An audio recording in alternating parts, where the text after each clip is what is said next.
Good morning, Source Gamers. How are we doing today? Let's transition over to the mainstream. And welcome to another exciting episode of Good Morning Source Gaming.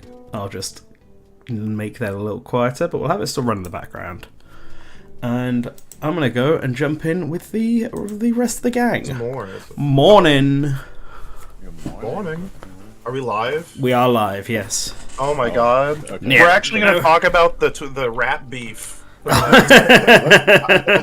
Yes, we tricked everyone. I was just telling Phantom about how there's a guy on Twitter who has all the stuff from the Meet the Grams cover, and he seems to be like a rogue third party. So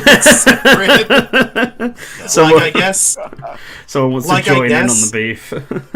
I guess Drake left all this stuff at a hotel in like January 2023, and he's just been holding on to it. And then I guess he reached out to Kendrick and was like, "Here's the Ozempic box." Yeah.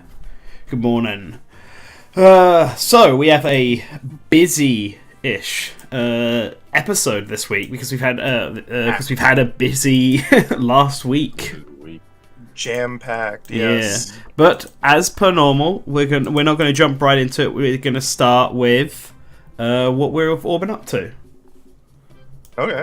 So, what's everyone been playing this week? This has been a really slow week. I just got back from San Francisco, so I've just been so fatigued and eepy. Mm-hmm. So I've just been. By the way, I was in San Francisco. I want to brag about this real quick. I got invited. I got invited by a friend who was invited to go see a 25th anniversary re-release screening of Star Wars: The Phantom Menace at Lucasfilm Studios. Oh, nice. Hold on, can I just hold on? Pause for a second. Something seems to be a bit wrong on my end. Give me. Oh no. Something's wrong with XSplit specifically. No. I can't tell if I can't tell. Can someone check? Can you check if we're live? We ought to be. Yeah, because it says we're live, but on my end it's also saying the video keeps ending. Give me 1 second. It's live for me. Okay. Yeah, We are live. This is the. Cause it says we're now live streaming it into it, so. Yeah, we didn't end it. Yeah. Okay. I mean, yeah. It says we're live still, so cool. Okay. So I don't think we need to make a new one. Can everyone hear us? Yeah, it's back. Yeah, it's awesome. Back. As long as I didn't end it on the YouTube end, then we're fine. Don't do that again, XSplit.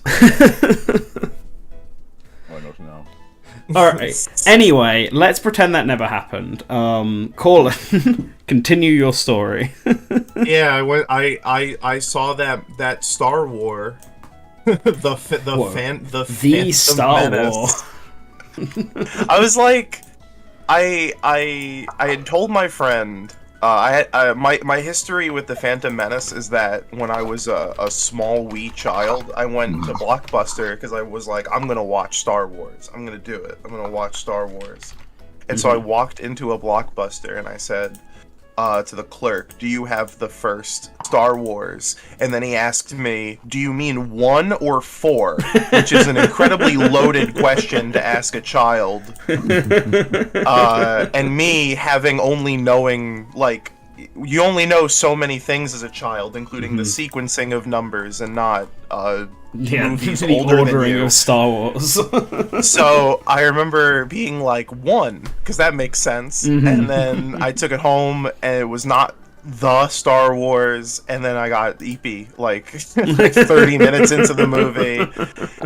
And rinse, repeat, ad nauseum, trying to watch that film. I would just go to sleep like half an hour in until I eventually finally saw it for the first time in theaters in 3D. When they were doing that. Remember when they put one Star Wars movie in 3D in theaters and it was The Phantom Menace? Because Disney... It's the best one to experiment with, because if it's bad, you can just blame the Phantom Menace. They were going to do all of them, and then Disney bought Star Wars and canceled the plans. I see. So they only did Phantom Menace. And then, so yeah, I got to see it again at Lucasfilms, and like, what a mess. You know? It's really like. Was not expecting you to say that. Yeah. It's such a Phantom Menace is like one of the strangest films of all time, which I think really like. I that seems like one of those things that seems like a big reach, like a big grab, because like there's been hundreds of thousands of films of all time, and there's been like even more disastrously bad movies than the Phantom Menace. 2 days ago, I watched Tim Burton's Planet of the Apes remake, and that's like way more embarrassing than the Phantom Menace. I wanted to write George Lucas an apology after watching Tim Burton's Planet of the Apes, because I was like, yeah, you could do so much worse. And Phantom Menace has like a lot of really great qualities to it. It's like this incredible unbridled vision. George gave his creative team like so much carte blanche to just like pop off with the designs. And it's in a movie that moves like molasses and has like some of the worst characters that I've ever seen on a screen. And it's also like strange. It's all made so extra strange now because we were watching like the new 4K print of the film, where I don't know if you guys know about the special edition history of these. I mean, Star I know Wars about movies. this one from the original trilogies. I know how the special editions of those went down.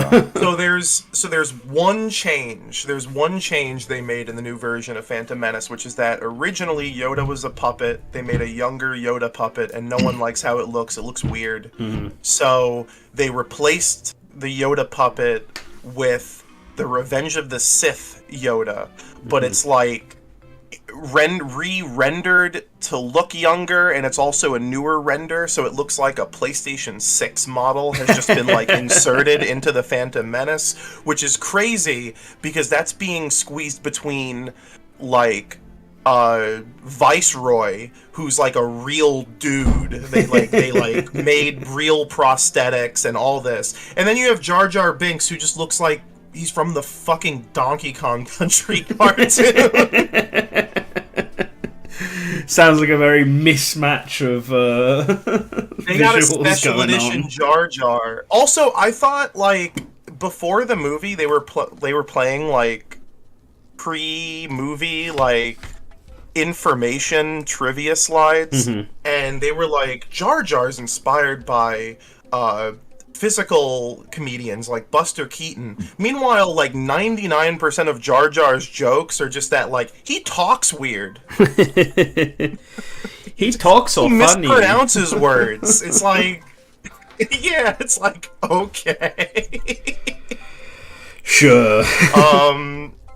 What a film. What a film. I really don't like after watching it, I don't really know how to feel about it anymore. I mean, I have a soft spot for Phantom Menace because it was also my first Star Wars movie growing up, and that was just because it came out in cinema. So like, I'd never seen anything Star Wars related, but obviously my parents and all our friends' parents knew what Star Wars was. So when the new one comes out, they take us all to see it because it's also Episode 1.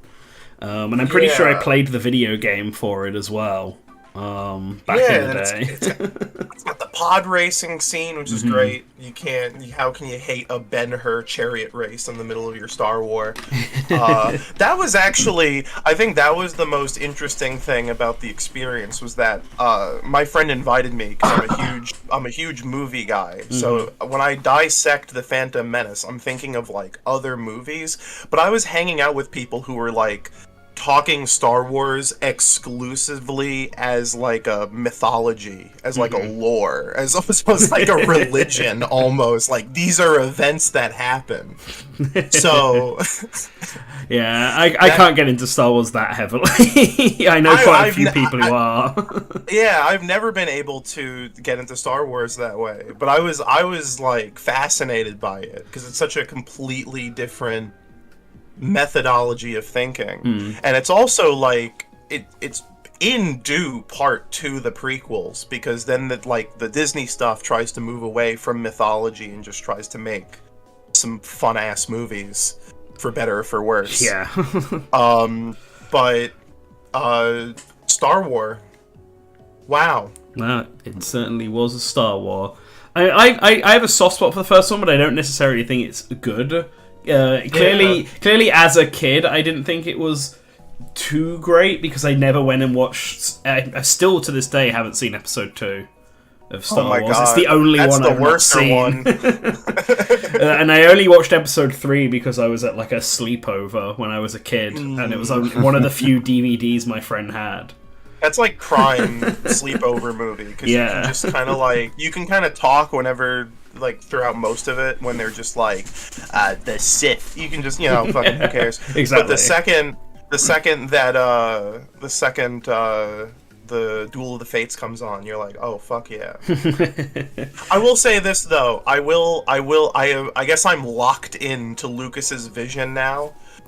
Because I had a moment. Here's your one bit of Star Wars geeking out, but I really liked this. Because everyone's seen probably like the Red Letter Media review of Phantom Menace. Classic internet it's a video. Classic video. No.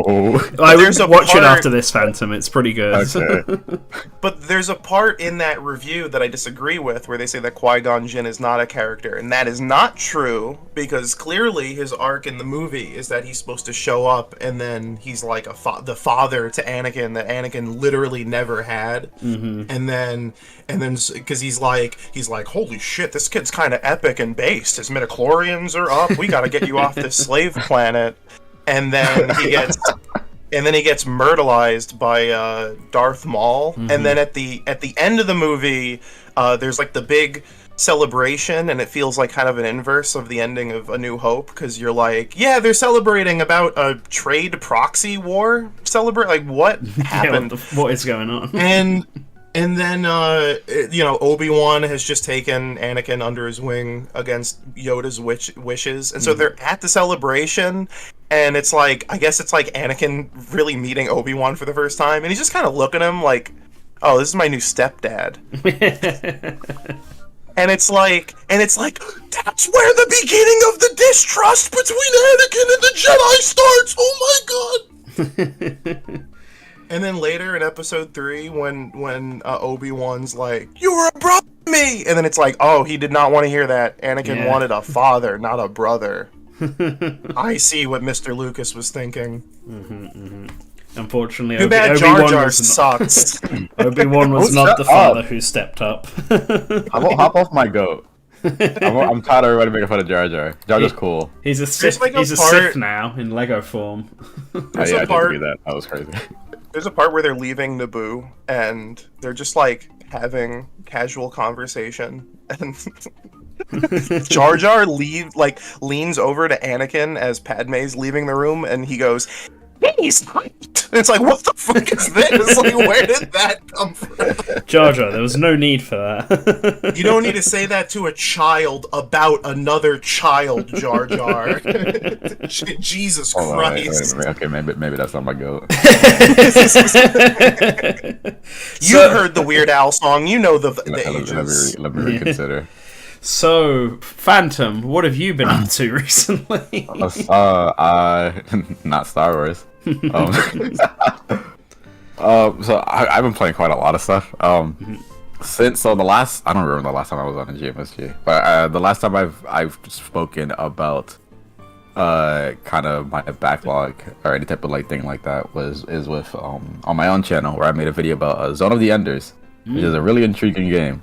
It does things that it controls it kind of weird at first, but it's really kind of easy at that point, and then it's really fun. It's really short too. It's like, I feel like it's about 5 hours long. That is very short. And also the ending of the game is probably an ending that I have never experienced before. Something like that, like ever.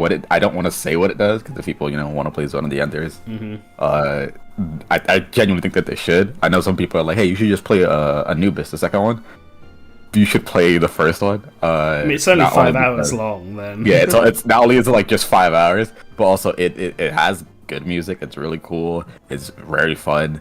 And that ending really leaves an impact because really have not seen if played a game that does something like that. There probably are games that have done that, but I haven't played them yet. But since then, I kind of haven't been going too much through the rest of my backlog because I was in an extremely I had an extremely strong urge to return back to Stranger of Paradise. Oh, interesting. And I was like, I just wanted to play the game again.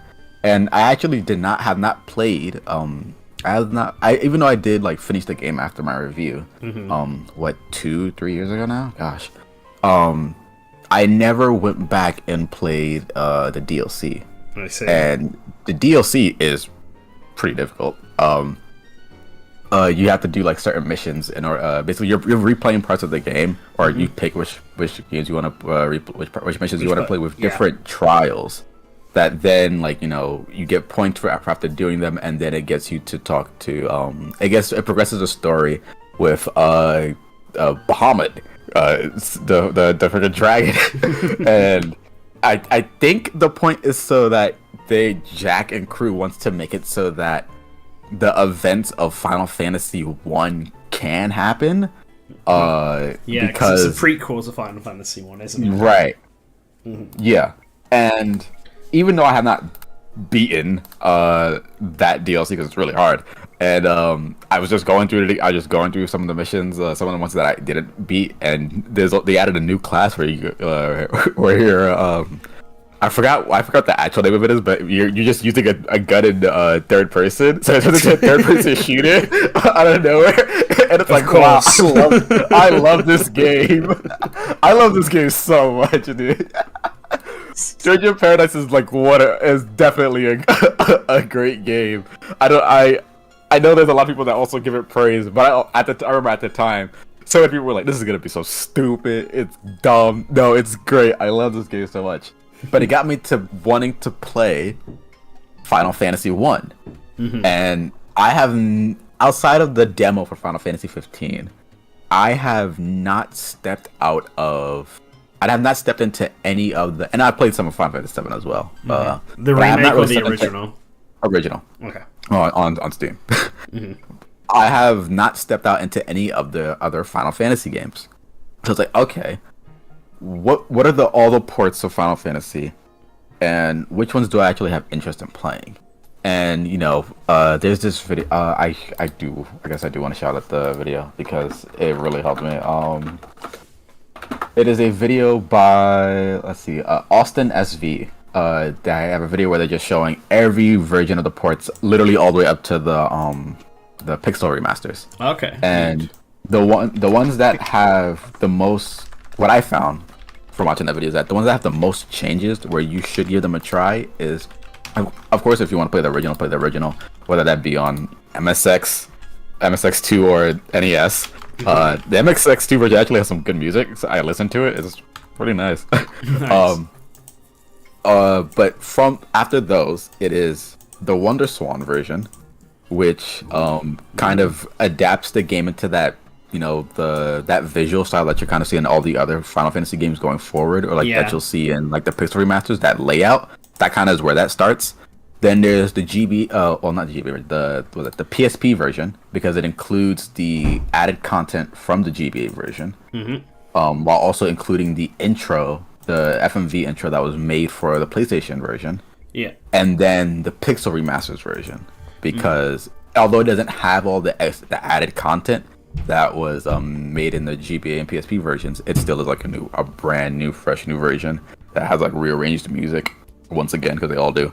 But it's also another of the most stark differences. So right now I'm playing through the Wonder Swan version. There was an English translation patch that somebody made. It's not fully translated, but just the important story stuff and some items are translated. I have the Wonder Swan version of Final Fantasy 2. I wish I had a Wonder Swan. I bought a Wonder Swan color, and that's just the game it came with. Wow! So the limited edition one? No, it just they just gave it with it. It was just bundled with it, from the retro game seller at whatever con I was at or whatever. Got you. Damn. The Wonders one is a cool fucking console. It is really cool. I wish I had want it so bad. a flash cart for it, because it's like, it's a pain in the ass to collect for, but it's so sick. It's by if chat doesn't know, that's what Game Boy designer Gunpei Yokoi did after he left Nintendo, and then promptly died. Oh damn! Really? Yeah, he got hit by a car. So, yeah, sad story. There's all these rumors that it was there's been rumors for years that it was a Nintendo hit. No, because it's like, how could he leave us? But like, nah, he stuck around to like help on the Virtual Boy, and well, I mean, the Virtual Boy was the last thing he did before he left. Part of the rumors, and even then, that was more of like a one last thing. He's like, you know what? I'll stick around for one more project. Yeah, there's been a lot of rumors over whether or not how much the Virtual Boy had a sway in him leaving or not. Whether or not its failure caused him to want to leave. It seems like he was doing that and Wonder Swan at the same time, because the Wonder Swan's not like the Neo Geo where it came out in like '99 or something. Like. Yeah, I don't know off the top of my head when the Wonder Swan came out. I almost bought a Wonder Swan when I was living in Japan, because I saw one of the crystal ones in like a book off. But that's literally my only experience with Also, it. I'm so wrong. It did release in '99. Well, yeah. See, I was gonna say I thought that he did the Wonder Swan after, like, he did the Virtual Boy. It was a complete flop. He then left Nintendo, and then did the Wonder Swan, and then like. I don't remember if the Wonder Swan Color released or not before he died, or if it was in development and then he died before it was like a year later. Yeah. That's unfortunate. I don't know that he died that way. Down. No. Apparently, the way it goes is that he was in the car with someone else, and their car got hit by someone. And then they got out to check the damage. And when he got out of the car, he was hit by another car going the other direction. And died. That's how he died. Whereas the other guy lived. Very, very morose turn this conversation. Yeah. Anyway, you yes. can get Beatmania on the Wonder Swan Color, and it's a great version of Beatmania. I wasn't sure if the PSP version of Final Fantasy 1 or the Wonder Swan version was the better one, because I've heard a lot of good things about the PSP port of Final Fantasy 1. I think Final Fantasy 1 and 2 together on PSP. I think those games are like there's no wrong version. It's like they're all like Final Fantasy 1 is just so like inherently kind of like basic. Yeah, like like every time they've sort of like released it in some new fashion, it's not like it's never unplayable for the most part. Yeah, if you're really getting into Final Fantasy now, would highly recommend playing Final Fantasy 6 at some point. I'm gonna go through them in order. Okay. Because that's my intended plan to whenever I get to each one, because I don't know how far right now. I'm up to like where I need to go do the Earth Cave to do the Earth Crystal stuff. For Final Fantasy 1, and I named all the party members like Jack, Jed, Ash, and Neon after Stranger of Paradise. So like my intention is to just like kind of go through the games with their perspective of Stranger of Paradise, because that is pretty much my baseline for everything for things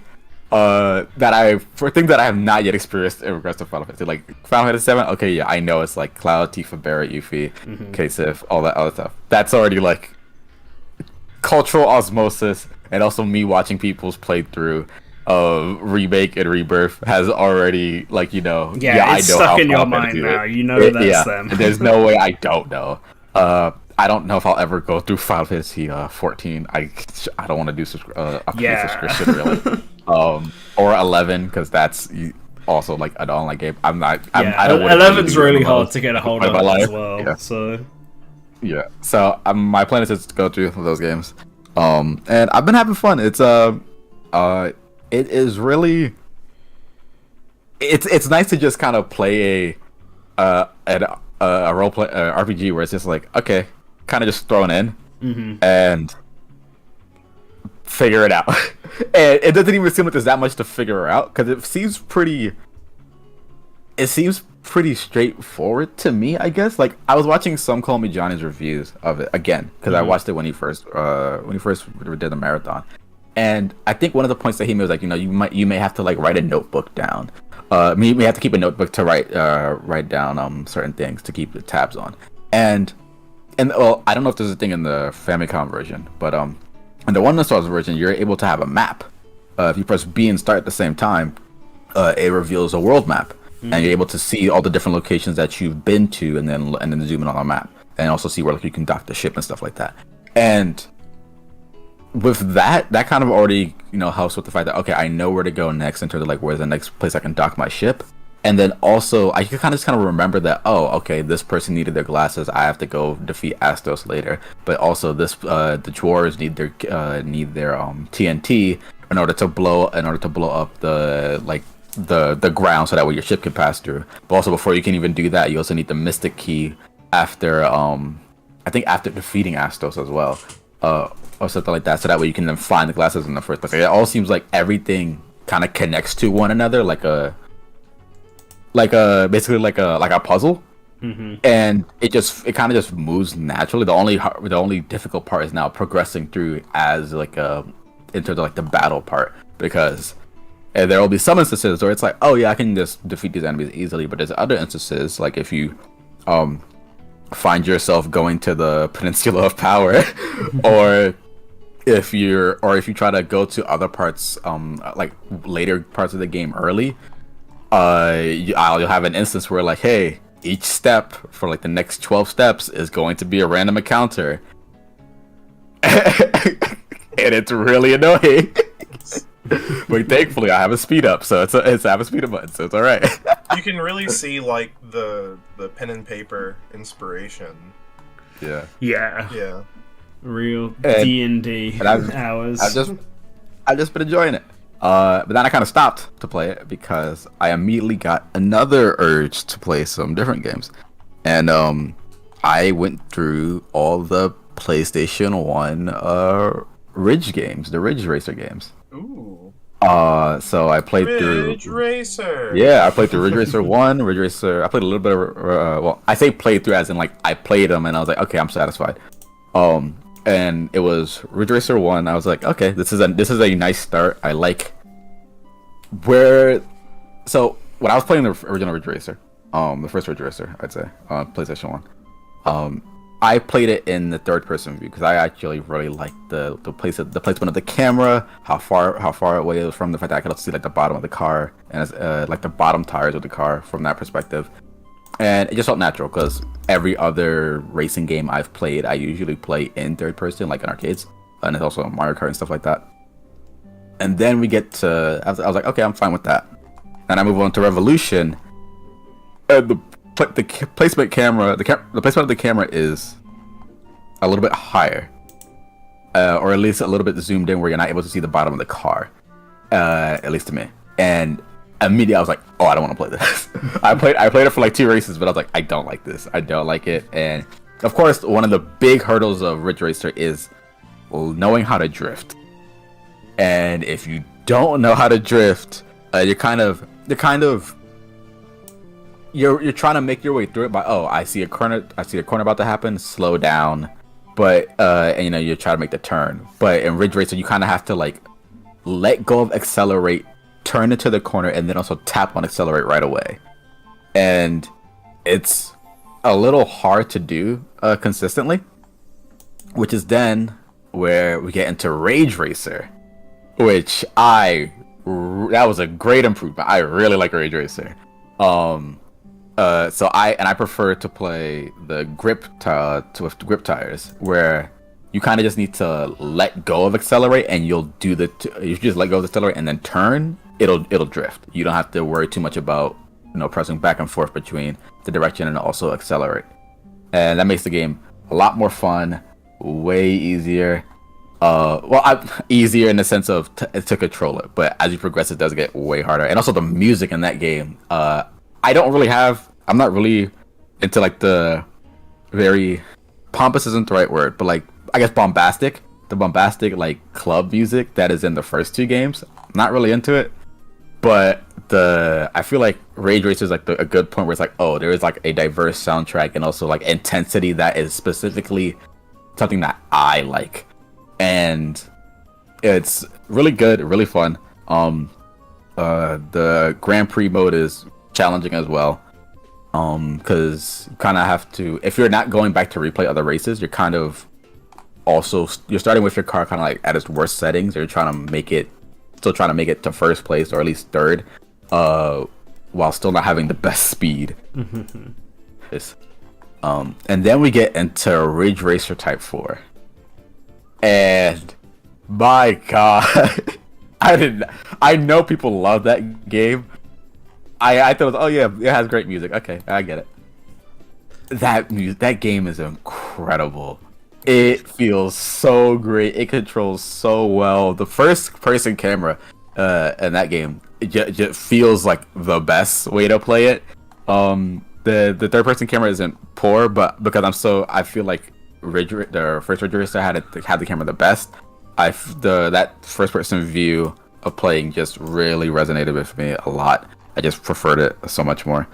The grip handling feels a lot better. The music is amazing. The story mode that you have with the Grand Prix it's so small, but it feels like a lot, especially if you're doing the pack racing team. The way that you're kind of like, in a sense, the manager's trying to carry the torch to his friend who passed away, and then like he's doing that through you. That kind of story just immediately was like, oh, I love this game. It is great. The presentation is amazing.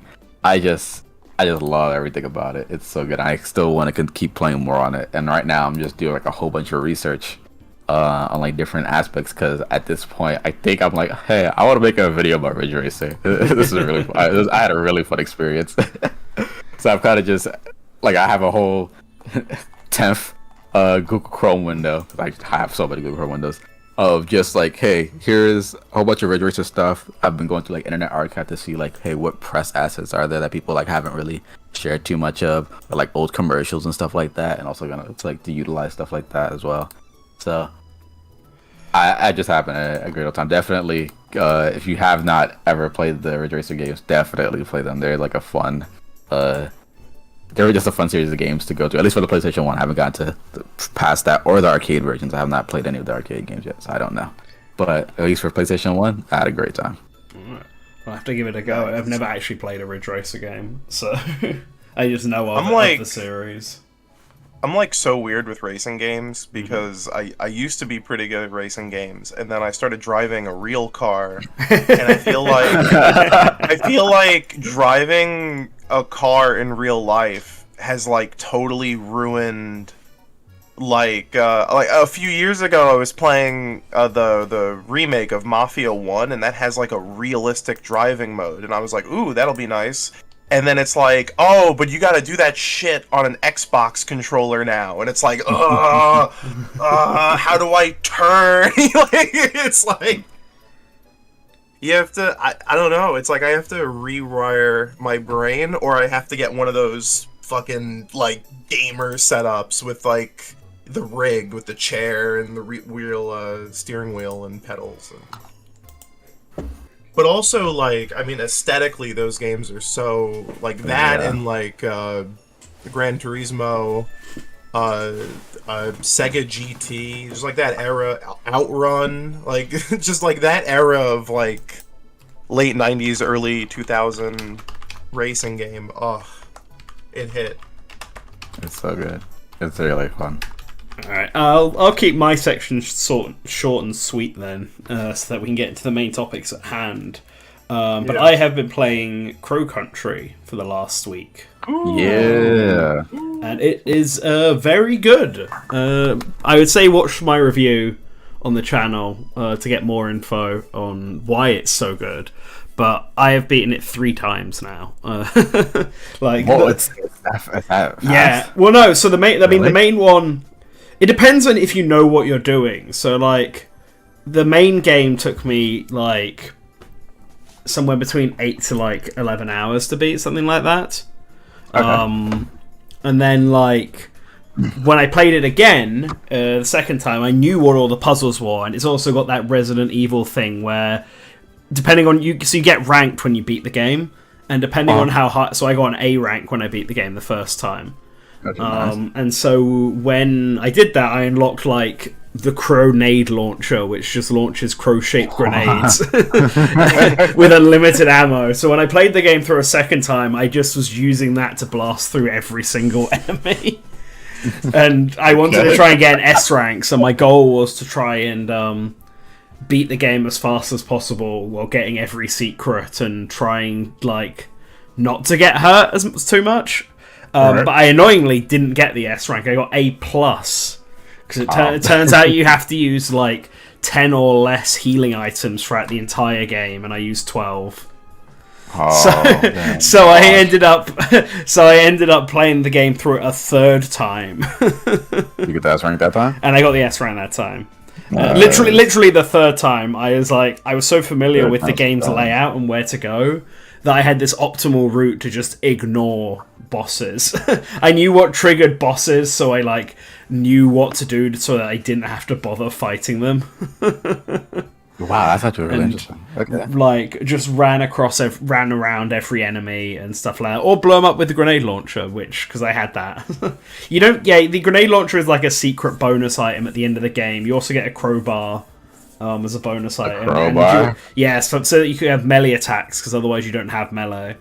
And then, but funnily, in the shape of a crow, or it's like it's got like the colors of crows, like crow colors, but it's just a crowbar. And then, like, funnily enough, the best secret, the best unlockable is fast travel. You just get fast travel for getting an S rank in the game, which is like, okay, that's a interesting final thing. Maybe it's for speed runs, because if you don't have to run from one side of the map to the other, and you can just fast travel between save points, you could probably cut quite a few minutes out. So I had it's really good though. It's in like one of my. It's definitely the best indie game I've played this year. I think it's currently I think it's currently third on my list of games from this year, just behind Persona 3 Reload and that Prince of Persia game. Wow. But I would recommend it. It's difficult because this week so many high quality games came out. Yeah. Like I want to play Animal Well because apparently that's really good.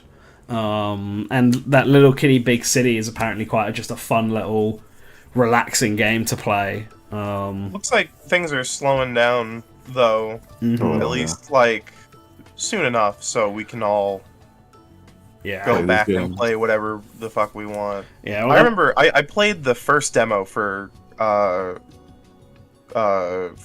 and it was really good. Yeah. I was like enamored by it, so I'm glad that it's out and as good and doing well as everyone says it is. Yeah, no, it's pretty solid. I hope it does really well. Curious if it will, because it's not on the Switch. It's on every platform but the Switch, which which is kind of surprising. Well, it's doing some like kind of crazy like rendering stuff to achieve that like that pseudo kind of like PS1 yes look. I think that's it, because it's like it looks like a PS1 game, but like it's obviously way higher poly than a PS1 game. It's like just it gives you that impression of what you remember as a child PS1 games looking like, without actually looking exactly like what a PS1 game looks like. But if you look really closely, like it's like a gorgeous game. But when I asked the developers about, because we had that interview, which is on sourcegaming.info, we had an interview with Adam from the development team, who's the creative lead, and I asked him about the Switch version. He was kind of coy and gave me a non-answer, which makes me wonder whether or not there are plans maybe to bring it to the Switch too. Which is my natural way for us to segue into our first proper topic of this session. First Switch 2 game announced? Is that... So the Switch 2 has finally been announced, as I'm sure everyone knows. I just want to say, by the way, I saw so many tweets that were like, only Nintendo would say we'll announce a Switch successor in a tweet in the middle of the night, but I'm pretty sure that has been how every other console ever, Yeah. by every company, has been announced. Has been like in the middle of the night, investor meeting, yeah, we're working on the PlayStation 5, and then it's just like nothing until they actually have. Yeah, like, and it's only the middle of the night for some of you. It was my morning. Like, I was up. I was eating breakfast when the tweet suddenly came in. I was like, well, there we go. Yeah. Why does this Japanese company have all their their investor meetings at night? I don't understand. Are they stupid? Why wouldn't they just be EP? So yeah, on in the middle of so they announced so they told us that basically they're going to announce it this year. Might not be out during the fiscal year, may come out after the fiscal year, but it's going to be at least announced eventually at some point this year. They will make an announcement within the next fiscal year. Which means that the Direct next month will have nothing to do with it. Yes, that as well. Yeah. So not ask. Is that the first time they've ever actually just been like, yeah, there's a general Direct coming, by the way? I mean, if you don't count E3 related stuff, because this was always around the time that they would announce E3 presentations back in the day. Like, they would always do it at around the same time that the investor stuff happens. But this, I think, is the longest time that they've just gone, we will be, our Direct will be happening in June, rather than it just announcing it like 2 days before, as is normal. And I feel like they had to do that because when you're announcing that you're going to be talking about a new console, you A, need to set expectations for when you're going to talk about it, and B, let your investors know that the Switch itself is still getting games. Right. Yeah. So they were like, no, there will be a Direct in June where we're going to announce only Switch 1 games, because that's still our lead hardware and is going to be for the rest of this year. I'm like, I wonder what they could announce, but if it's anything like that other game they announced this past week that they were embarrassed into announcing they were. We'll talk about that. That's after we've talked a bit more about the Switch 2, I think, before heading into the June Direct. Because I've also got thoughts on their recent game announcement. Yeah, but I want to talk about the Switch 2 because now that we actually have we have reason to talk about it. Yeah, we have actual legitimate reason to talk about it. Yeah, we now know it's on the way, so there's no more nonsensical speculation over when it might arrive. They've officially talked about it, so we can officially talk about it. And even though Nintendo themselves haven't given us a lot, just that it's coming, we know quite a bit about how it is through data mining and stuff like that. Like the recent buzz about it is around its code name, which could at one point everyone thought was Muji, and that's what certain people had heard, but then other people have heard Ounce as being its code name, and just based on pro model's called Pound. That's it. Ounce is definitely an interesting code name. I can't imagine what it actually means, what the point of it is. But then console code names have always been bizarre. Like what does NX even mean? What does the CRT or whatever for the 3DS? Why is it called that? Ounce, yeah. So that has to be wrong, or I don't know. Well, I know there's like completely legitimate backing to it, but it's just like not that I'm sitting here like it's called. What the fuck were they thinking? I'm just like, I don't know. That seems like a mistranslation or something.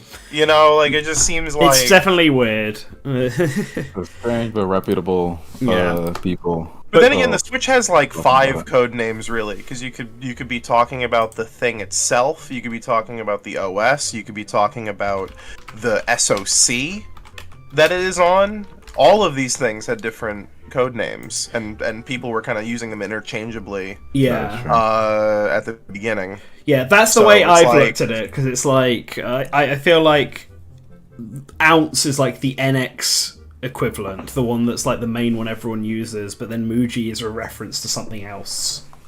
Yeah, but Muji also means like plain or blank or whatever. Yeah. Yeah. So I don't know. They were using X-Men last time. What if?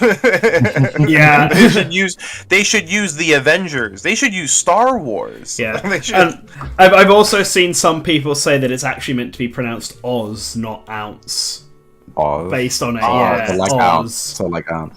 How ounce is spelled. Oh, not spelled, but like, if you look at all the project names for previous previous consoles, some of them make sense. Like the NES was Home Video Computer, and the Game Boy was Dot Matrix. Yeah, and the Game Boy was Dot Matrix Game, and then the Super Nintendo was Super Home Video Computer. Okay. Game Boy was literally Color Game Boy. Like, some of them are super, like, make sense. And Ultra 64 and Advanced Game Boy, and Dolphin, everyone knows. And Dolphin was obviously named because of the water, the focus on water. But then, like, DS is like Nitro, and the DSi is Twilight. That's weird. 3DS is Centra or CTR. But Center Air or something like that, which is like which is an airport in Japan apparently. That's really weird. So that's, I guess maybe was it Nintendo? Was it Nintendo Zone? Is that the thing where like if you connect to like an airport or whatever, the airport Wi-Fi yeah, but I can't imagine that's what the 3DS is was so important that it's thing. And then like the new 3DS is Infrared was its code name. So what? Like they just started getting really all over the place with how they're done. And of course Wii U was Cafe.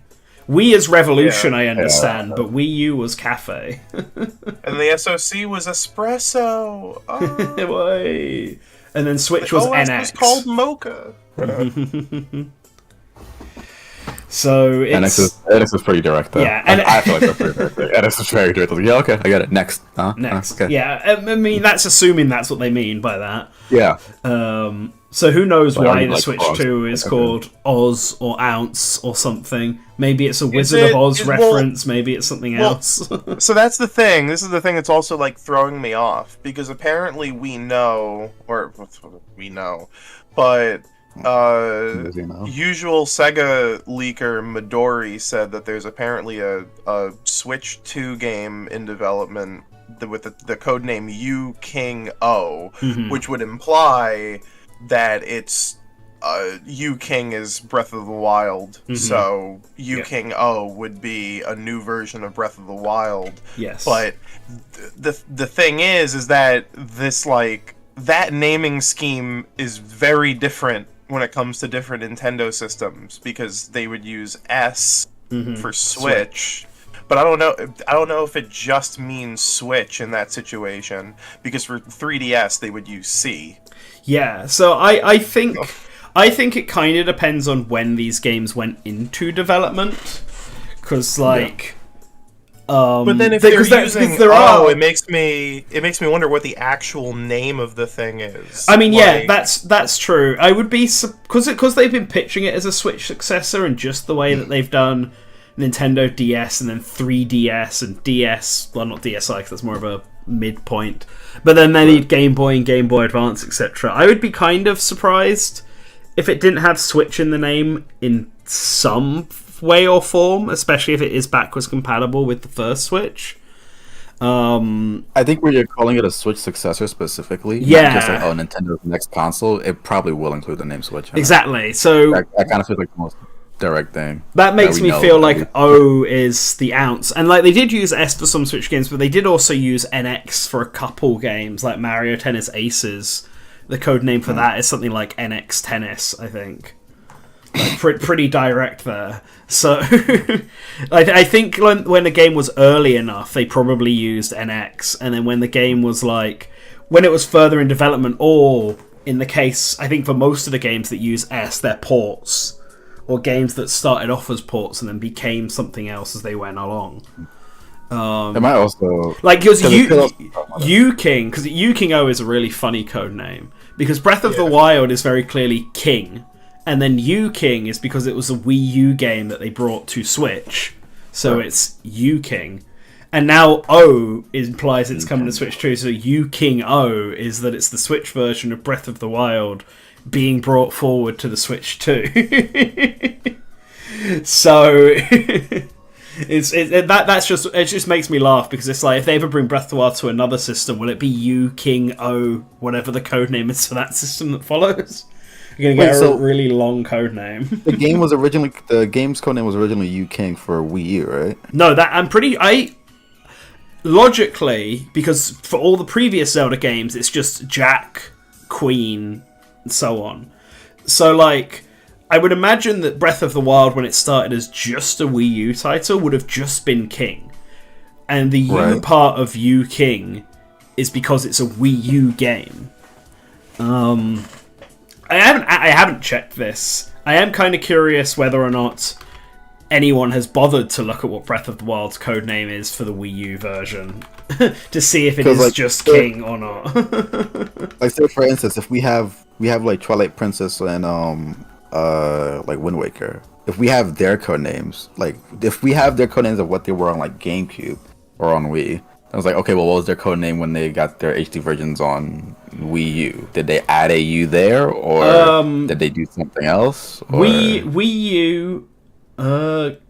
Just having a look. Wii U seems to the Wii U version of Twilight Princess seems to have a few code names being thrown around. One of Zelda TP, Oz King, Surf, yeah, Oz OZ. Not entirely sure. Again. Twilight Princess's original code name was GC Zel 2, which is obviously GameCube Zelda 2, because it's the second Zelda on GameCube. And this also has a one that is DOL Zel 2. I don't know what DOL would stand for here, but it's Zel 2 is like... Which, I mean, this could also imply that DOL is some other kind of code name for the Wii U. Wouldn't it? Oh yeah, I guess Dolphin. But I don't know why Twilight Princess because this is specifically Twilight Princess HD. So I'm not sure why Twilight Princess HD would change it from GameCube Zelda 2 to Dolphin Zelda 2. But then do Oz King anyway. So who knows? Yeah. But like, Wind Waker HD was Sea King. Yeah, which people think is originally or on Wii U. Yeah, so I'm just having a look through. I'm just having a look through all the Zelda ones. Okay, so Wind Waker. Sorry, so I'm wrong. So Breath of the Wild is U-King, but Wind Waker was King. Just Wind Waker. So that's when they started. So Wind Waker was King, and then like Phantom Hourglass was DS King, with Spirit Tracks being DS King 2. And then Ocarina of Time 3D was Queen.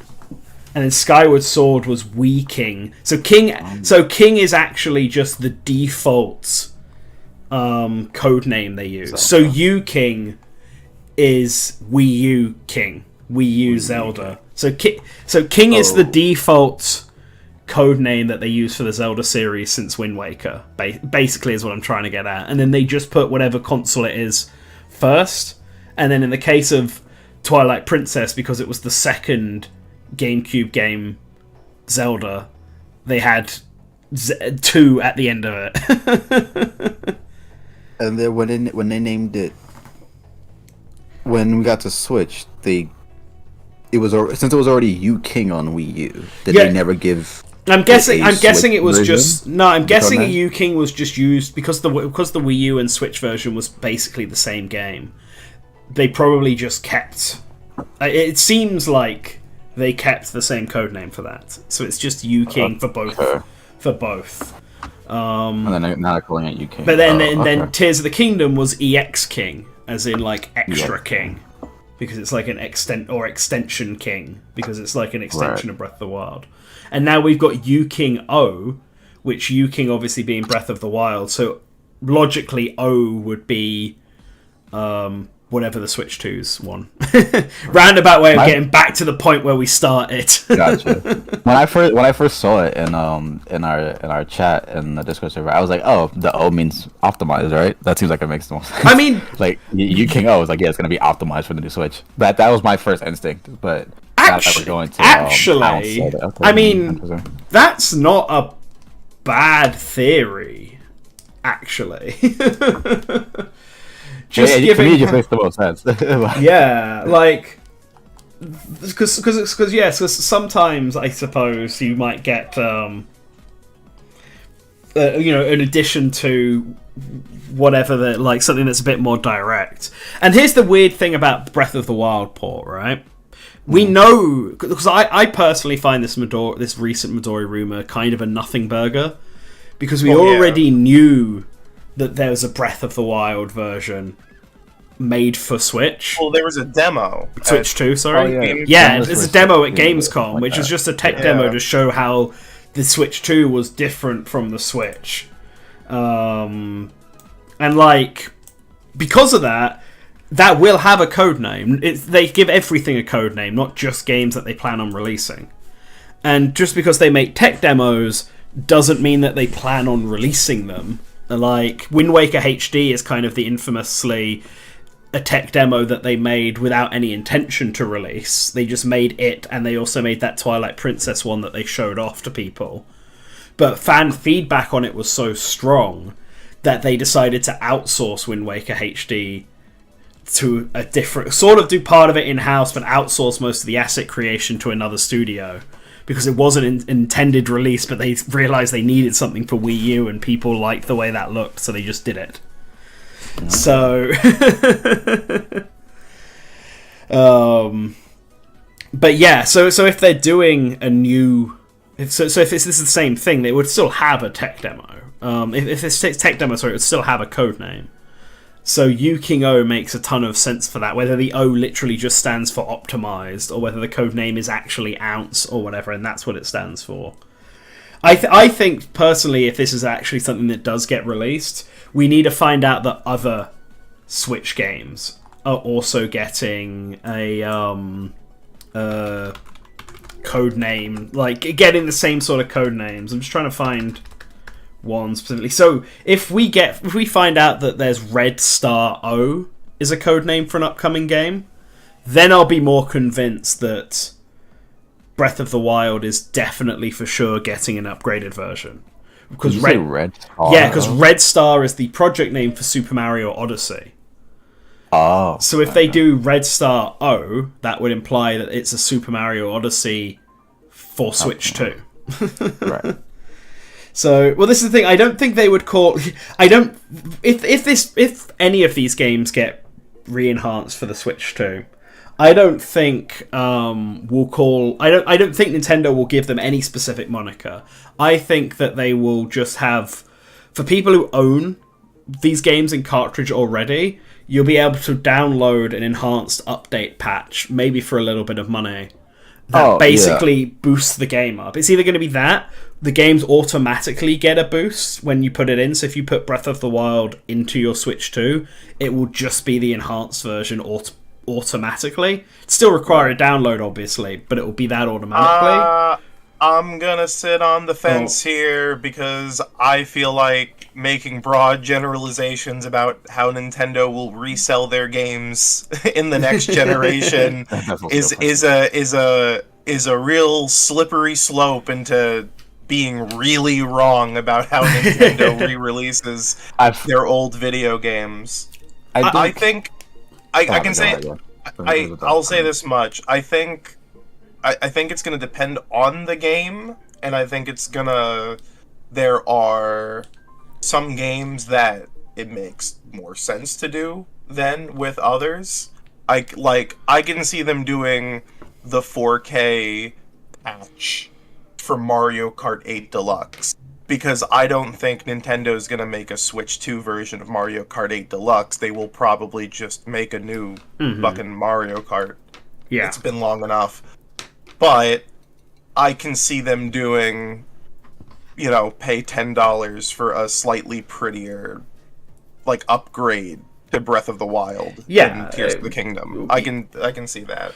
Yeah, it will go either way. Because what I don't think they will do is re-release Breath of the Wild on Switch 2, have a physical version of it that says, like, for Switch 2, and for people who owned the original Breath of the Wild, they have to buy the game again in order to get the enhancements. That's what I don't think they will... I don't think they will do. At most, if they do release it physically, I think they will just update the box art for the game to say that it runs on both Switch and Switch 2.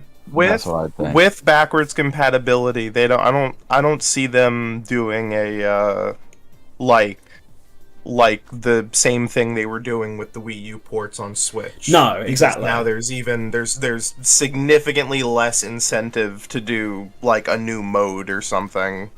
Mm-hmm. Exactly. They may as well just make versions of the games that run at better frame rates. I don't know if I don't know how easy it is to do all this, so I'm not going to say like Paper Mario the 1000-Year Door will get a 60 frames per second upgrade. I actually don't think that that's possible for Paper Mario because the game is on a locked 30 FPS and the entire game is built around that fact. So I think if you were to do a 60 FPS version of Paper Mario the 1000-Year Door for Switch 2, the code would have to reframe the entire game's pacing so that it reacts to 60 FPS. I don't know how easy that is compared to just bumping up the numbers for Breath of the Wild potentially. I think that Paper Mario remake is like a new game on a new engine. I think it can withstand it. Well, I mean, the issue is more the case with Paper Mario is that in order to get the timed button presses and stuff correct, the entire game has to be tweaked to now run at 30 FPS. Rather than because what people about that game are threatening about on social media is that all of them, the game is now at 30 FPS, and so all of the timings for stuff won't work. As if Nintendo hasn't actively made it redone the whole game. I'm just saying, I'm pretty sure that engine is just a bit more flexible too if they have to readjust it. I mean, potentially. I'm not familiar with tech stuff like this, so I'm just trying to think of what other games would be worth getting the patch. Because I said Super Mario Odyssey before, but I actually don't think it's a game that needs it. Yeah, I don't like... I guess the Pokemon games. Yeah, well, those definitely do. Those are it. I guess Xenoblade 2. Ooh, actually, yeah, Xenoblade 2 I think needs it. Yeah, Xenoblade 2 and 3 I was thinking about. Both some of them. Sort of big, so it's not just running at 320p the whole time or whatever. That ugly ass filter. That should be great if they did a Switch 2 upgrade that just removes that filter.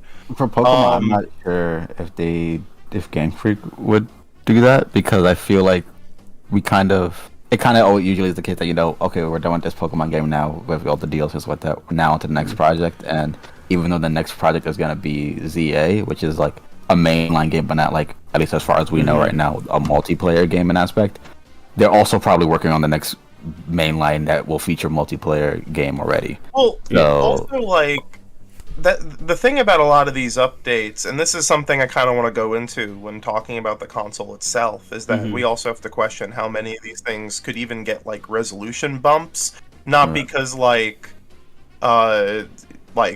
it would be too strenuous under the hood or anything, just games still look good rendered at 1080p as opposed to if they tried to suddenly break the resolution and have it run at 4K. But that extra boost in power to just make games run a little better. I mean, I think people drastically overstate the underpowered nature of the Switch. People talk fucking Tears of the Kingdom is unplayable, and it's guys, you didn't even play GoldenEye. You didn't even play Perfect Dark on the N64. It's not even getting into that realm of choppy frame rates. Just don't see frames. Easy. Be Yeah, like me and not see the difference between frame rates. Just push the It's great. analog stick forward. What's the problem? Fucking babies. But like, yeah, like I think for a lot of Switch games, they probably like don't need an epic, crazy 4K Switch 2 update. And also, like, that's just a lot of work. That's just like a lot of unnecessary.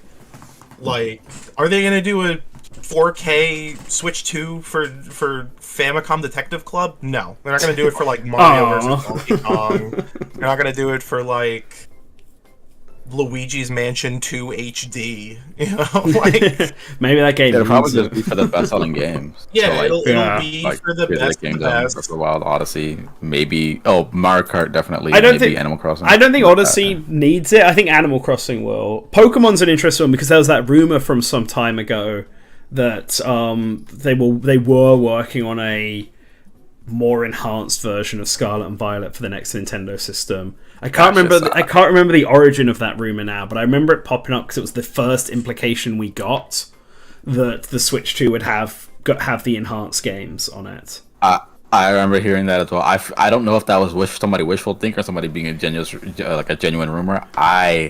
I'm happy to be wrong. I feel like that is like way too happy thinking of something from game, something of game for Nintendo in regards to Pokemon. It just feels like something that isn't necessary because they usually are already moving on to the next project, and then because the next project is usually going to have everything else that they're willing to do, you know, for the next hardware. Especially now that we know that it's the next mainline, kind of like in that way is a while away. I feel like at that point there's like not a need to, since the next game is already going to be the point of interest. Yeah. I just got especially with competitive and stuff like that. Mm-hmm. I just got someone in chat said I guess got crazy deja vu. I feel like we just talked about this a year ago, and the answer is yes. Yeah, we did. Yeah, absolutely did. This is all the boring shit. This is all the same usual boring speculation. But now the Switch 2 is on its way, closer. So we have a few more concrete info. If we want to get into a few bit of that. Yeah, do we want to get into specs? Yes. Do we want to spec talk? Let's do some spec talk. This is a field I'm wholly unfamiliar with, but I know people are interested in it, so I'm going to let you take over, Colin. I just want to mention, by the way, that all of this like spec information that we know is like mostly from the Switch OS, which is like remember like 4 years ago when I was like, guys, if you look in the Switch OS, it says that the next Switch model just has a OLED screen on it and no new CPU. No one believes. And then everyone's like, what the fuck happened to the Pro model? So it's generally the Switch OS seems to be pretty good when it comes to telling us what we may or may not need to know. But so what can we expect out of this thing?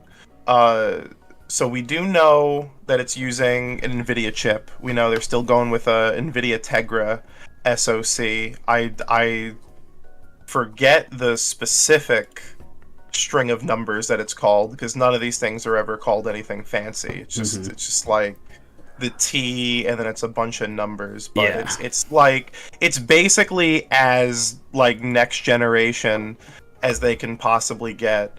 Someone in chat earlier mentioned that the it was funny that when the Switch came out at the time, people were like, yeah, this thing is underpowered, which I like. The discussion about the Switch's power has always been very strange, because the Tegra X1 inside the Switch was nothing to sneeze at in 2015, 2016, 2017. And to this day, and this is important, you still can't buy a device that's $200 and can play Doom Eternal like the Switch Lite can. So that's a good chip. This is the type of hardware. It's important to know that now that we have like the Steam Deck and the ROG Ally, and there's now even maybe talks of like an Xbox handheld on the horizon being used from like the Series S guts, that Nintendo is making a console for people that want to spend $300 to $400, and it has to last like a few hours. There is a lot of compromises that have to be made to not only have a lot of power, but to also, like, you know, not have it burn your hands and like die instantly. Like the Steam Deck and the ROG Ally use like their power consumption is like 2 to 3 times more than just the Switch. So it's important to keep that in mind. So there's like a few things we have noted here. There's like a few things you can just like expect. There's like, it can do 4K in docked mode, which I feel like is to be expected. Everything's 4K now. I would be curious, there's no mention of HDR, but I assume that's gotta be in there too. But the seemingly most like concrete information that we have right now is that the screen is going to be 8 inches, it's going to be 1080p, and it's going to be LCD as opposed to OLED. It sucks that it's not OLED, but like Nintendo panels are generally really good.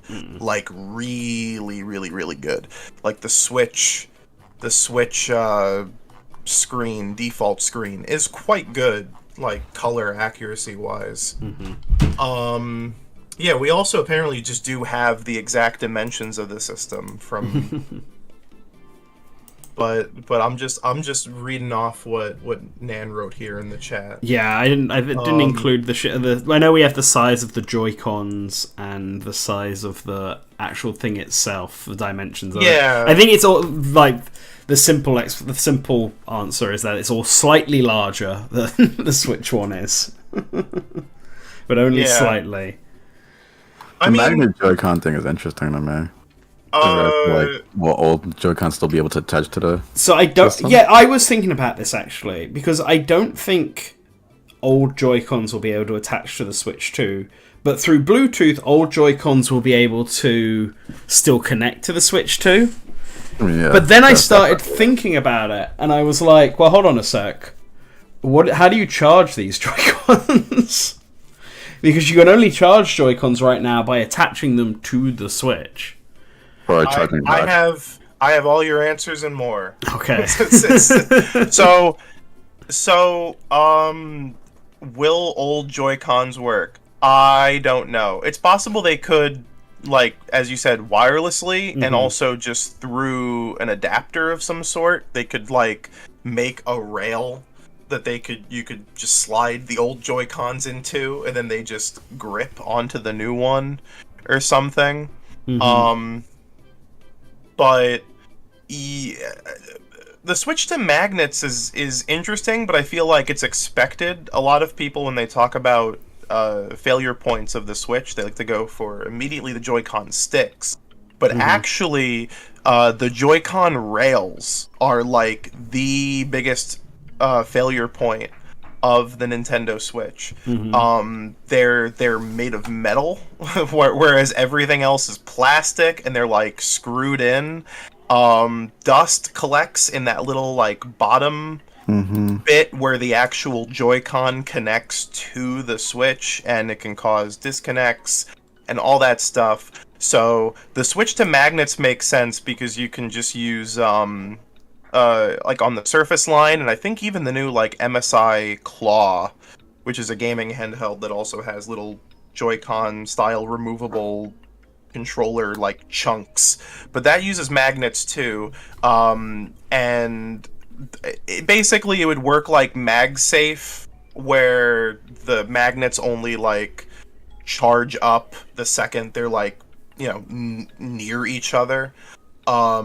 So they're not just like on all the time, and then there is probably just a little bit of a connector there to just work as a pass through, but to because like the way the Joy-Cons work is when they're connected to the Switch, they're like, it's like a wired connection almost. They're still not like using Bluetooth. on the sides. So I assume it's something like that. Yeah. And yeah, from there they could just make an adapter, I would assume at that point, for the old Joy-Cons, but I assume these new Joy-Cons are like built in a way. I mean, if the thing is larger, it makes sense that like they will be shaped differently. So yeah, I mean, the new Joy-Cons also apparently have additional buttons, like an extra button on the back on both of them, and then the right Joy-Con has a button, I think below the home menu button, which is interesting. yeah, I mean, I'm sure these things will still like. That's the only other thing. I'm sure these things will still have something that like holds the Joy-Con in place. I don't think it's just magnets. Just magnets. I think there is maybe a latch or something just to give it a little bit of extra security, but that is just my presumptions based on like previous other technology on how I assume this would work. Yeah, like I think using magnets is a neat way of getting the Joy-Cons to attach. It'll probably feel very cool. Yeah, I think it is just a case of like, I guess if you only own the Switch 2, they would just be telling you only buy Switch 2 Joy-Cons. And if you already own Switch 1 Joy-Cons, then you've probably already got a Switch you can use to charge them. So I guess it's only an issue for the scenario where someone trades in their Switch so that they can buy a Switch 2, but they don't trade in all their Joy-Cons because they still want to use them for the Switch 2. So how does that person charge their Joy-Con 2 controllers with the Switch 1? Because I'm fine with the Joy-Cons not connecting to the Switch 2 to play in handheld mode. But like, if I'm playing a game on the TV in docked mode, like, let's say for a minute that I'm some insane person who plays Super Smash Bros. With one Joy-Con. If I wanted to play 4-player Super Smash Bros., and most of my Joy-Cons are the old ones, I would like to be able to use them and not have to buy Switch 2 Joy-Cons, in the same way that you could use a Wii remote for the Wii. Like, that just makes the most sense to me. Yeah. I mean, like, I assume these things will functionally be identical to the original Joy-Cons with obviously some minor differences and upgrades. Yeah. There was a patent for like a Hall Effect style joystick for an upcoming Nintendo controller. Who knows? I mean, usually Nintendo doesn't put out patents before they actually put out the thing. Yeah. That uses that patent. So who knows? But like I like functionality wise, I don't even see like what they would cut, except for maybe like the IR camera, and in terms of like what they could add, I know there was that rumor about like a new button that's like a back paddle type thing. That's exciting. I like back paddles. I wonder what that would be used for. I always thought they should the best way to implement back paddles would be to just mirror SL and SR on the back of the Joy-Cons, so that when you can't use them because they're in the system itself. That's the other thing too. The rumor said the SL and SR buttons are still there. And they're metallic. Yeah, well, it makes sense if they're metallic if it's a magnet, because I assume those things still sit flush in the system somehow. I'm very curious how this is all gonna how it's all gonna work. Also, I did forget that Nintendo has released a Joy-Con grip that has a charging thing, so the default Joy-Con grip you get doesn't have one, but there is one that connects via USB-C. So I guess they would I guess they just recommend people buy that if they want to charge their Joy-Cons.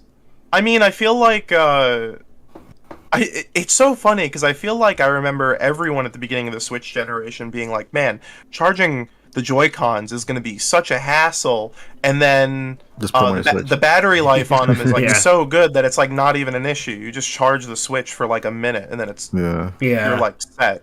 Like Yeah, and you're fine then. And then I okay, think- I swear this is the case. But like when your Joy-Cons are low in battery and like you're using your Switch handheld, does the Switch not charge the Joy-Con then too? I think it does. no, it does. Yeah. Okay, As long as 'cause it's I'm like- attached to the Switch, it charges. Got you, because I was Yeah. like, why? I'm like, wait, but if you're playing a handheld, like if you're on the go, your Switches, your Joy-Cons are gonna always be charged almost, unless your Switch dies. As And no, I'm well, like, as yeah. I said, when the Joy-Cons are connected, it's like a wired mode. It's not using the battery in handheld mode. The battery may deplete because they're batteries and they just die naturally. Yeah. But yeah, when you're using the Switch, the Joy-Cons are running off of the Switch's power, and then when it's plugged, everything's getting charged. Yeah, everything's good. Could they? I guess when talking about the like how would you connect the old Joy-Con to the new Switch? Is it possible that like, so you know how like when you get your Switch, it comes with like the wrist straps that also have like the lock in place, so that way when Yeah. you're playing with something like ARMS, then you also like are able to press the shoulder buttons to do that. Yeah. Would they be able to like create maybe like a magnetic Joy-Con like Yeah. rail for, and then could so that make- way they could attach to the new Switch? If they don't, if they don't, but the Joy-Cons still work with the system, I would not like be surprised if someone makes a Joy-Con 1 Yeah, somebody 2 probably do it, adapter. right. Yeah. Mm, yeah. Hori will do it. It probably would be Hori. The shipment leaks confirm the new dock has Ethernet by default. Nice. We, That's we win. good. We don't have to buy a $10 dongle anymore. Yeah, that should be the good. OLED model, Like, yeah. Or- It should be like that. There's one I thing say being that, but cheeky, having I've- OLED be continuously used as like an enhanced version of the Switch, but Baseline. adding LAN kinda knew that, into didn't we? the dock. Say that again.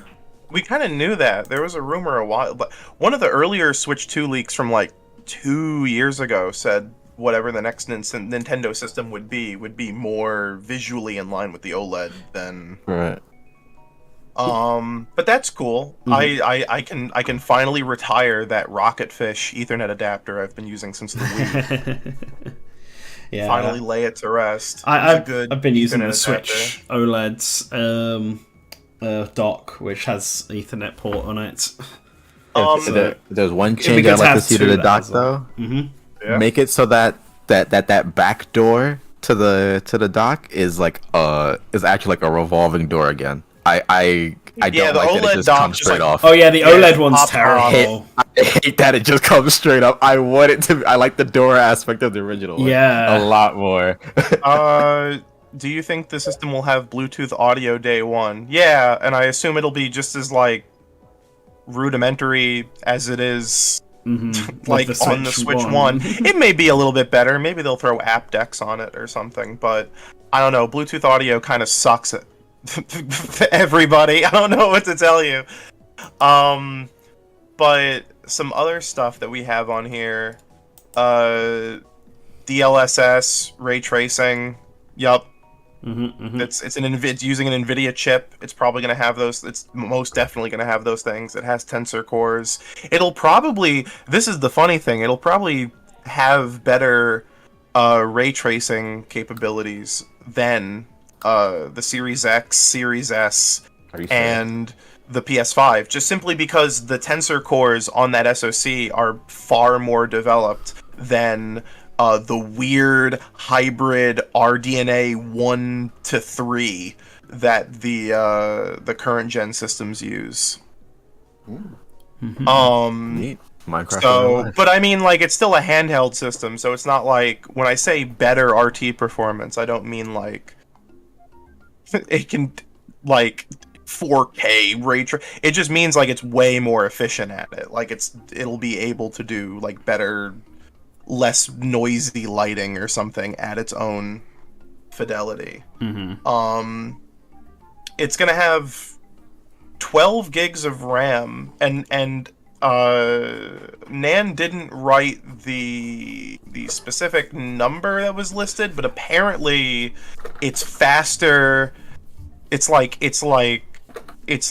just somewhat faster than what the ROG Ally is using. It's like near identically the same type of RAM, but just faster. And it's also 12 gigs, which is kind of crazy because the Series S, the Xbox Series S, which is a console you plug into the wall, is 10 gigs. Mm-hmm. So it's got a little bit of extra, headroom there, but you also have to wonder how much of that is being used by the OS this time around.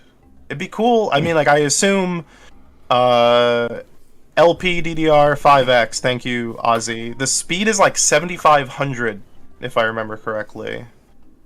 Whereas the ROG Ally is like 6,400. ROG Ally sucks. It's a silly device. One thing I want to quickly point out is also that we also have... oh wait, hang on a second. The Steam Deck is 16 gigs, so I don't feel like it has that much headroom. The Steam Deck needs 16 gigs. It is a computer. It is a Linux computer running an OS. Yeah. Like, it's doing, like, magic to make the games run on that, so it kind of needs all that extra RAM and everything. As far as power is concerned, it should be in the ballpark of the Steam Deck. But as I said earlier, power draw is going to be a huge difference, because the Steam Deck can use, like, laptop power wattage, and this thing is going to be using, like, cell phone power wattage. Mm-hmm.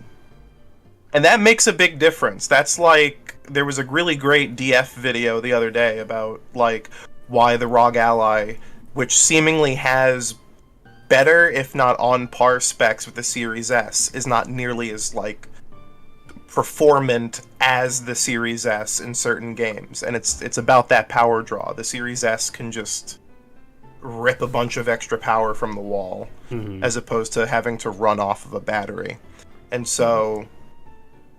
That's if you want a direct, like, power comparison, because everyone wants to know what the power of these things always are, it's going to be somewhere in the ballpark of, like, PS4, PS4 Pro, Steam Deck, Series S. Mm-hmm. Somewhere in there. If you ask me to make a conclusive which one of those it's most comparable to, literally impossible to tell you. That's wildly different hardware. Wildly different hardware across all of that, but it's in that ballpark. Things are going to be 1080p, things are going to be 1440p, things are going to probably still be 720p in some instances. It's just the schmoove. Like, Halo Infinite runs at 720p on the Series S. Like, it just, resolution, frame rates, handheld. Wow. So much tech. Yeah. Internal storage is looking at 256. And it's... But here's the thing I want to point out, because people seem to be tripped up on this. No, I just have to... It's not bad news. It's just the world's biggest asterisk. Because the number one question on the mind is, will the Switch 2 use the power of the SSD? And the answer is... No. Because it's not using SSD, it's using universal flash storage, which is exactly what the Switch 1 uses. And if you own an iPhone, mm-hmm. it's the same exact thing. It's the same. Apple and Nintendo use the same flash memory. So it's good. It's maybe a little slower than if they had an SSD, but it's not going to be mm-hmm. throttling the system in any sort of way. Yeah. But apparently this is also using UFS 3.1, so it might be ripping, so it probably doesn't even... I don't know what that You're is. not going to but see a okay. Yeah, we don't know what difference. that is. We gotta explain what that is. It's basically the latest standard of universal flash memory. Okay. Which, according to chat, you have it written in your notes as at 2.1 gigabits or gigabytes per second, and Ozzy in chat is saying 3. Ooh. So that's more than enough. That's like they're not putting a mechanical hard drive in this thing or anything that slow. Yeah. A lot of people like the thing about the Switch and its storage and its load times is that the reason why a lot of Switch games like load so slowly isn't even because of the power of the system itself.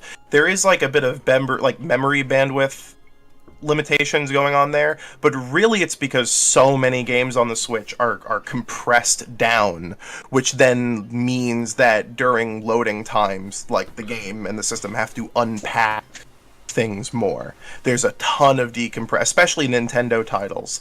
So Yeah, they're good at that's maybe a factor going into the next generation too. But as far as if whether or not the memory itself, the actual storage itself, will affect it, who knows? It does beg the question of what they will use for external storage. I like micro SD is not really like built to play AAA games on it.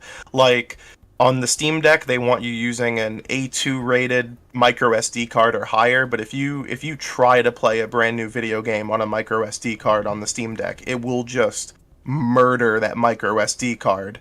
But they can always make a new standard, they can always use a new standard, and they can always lock the thing to a new standard. So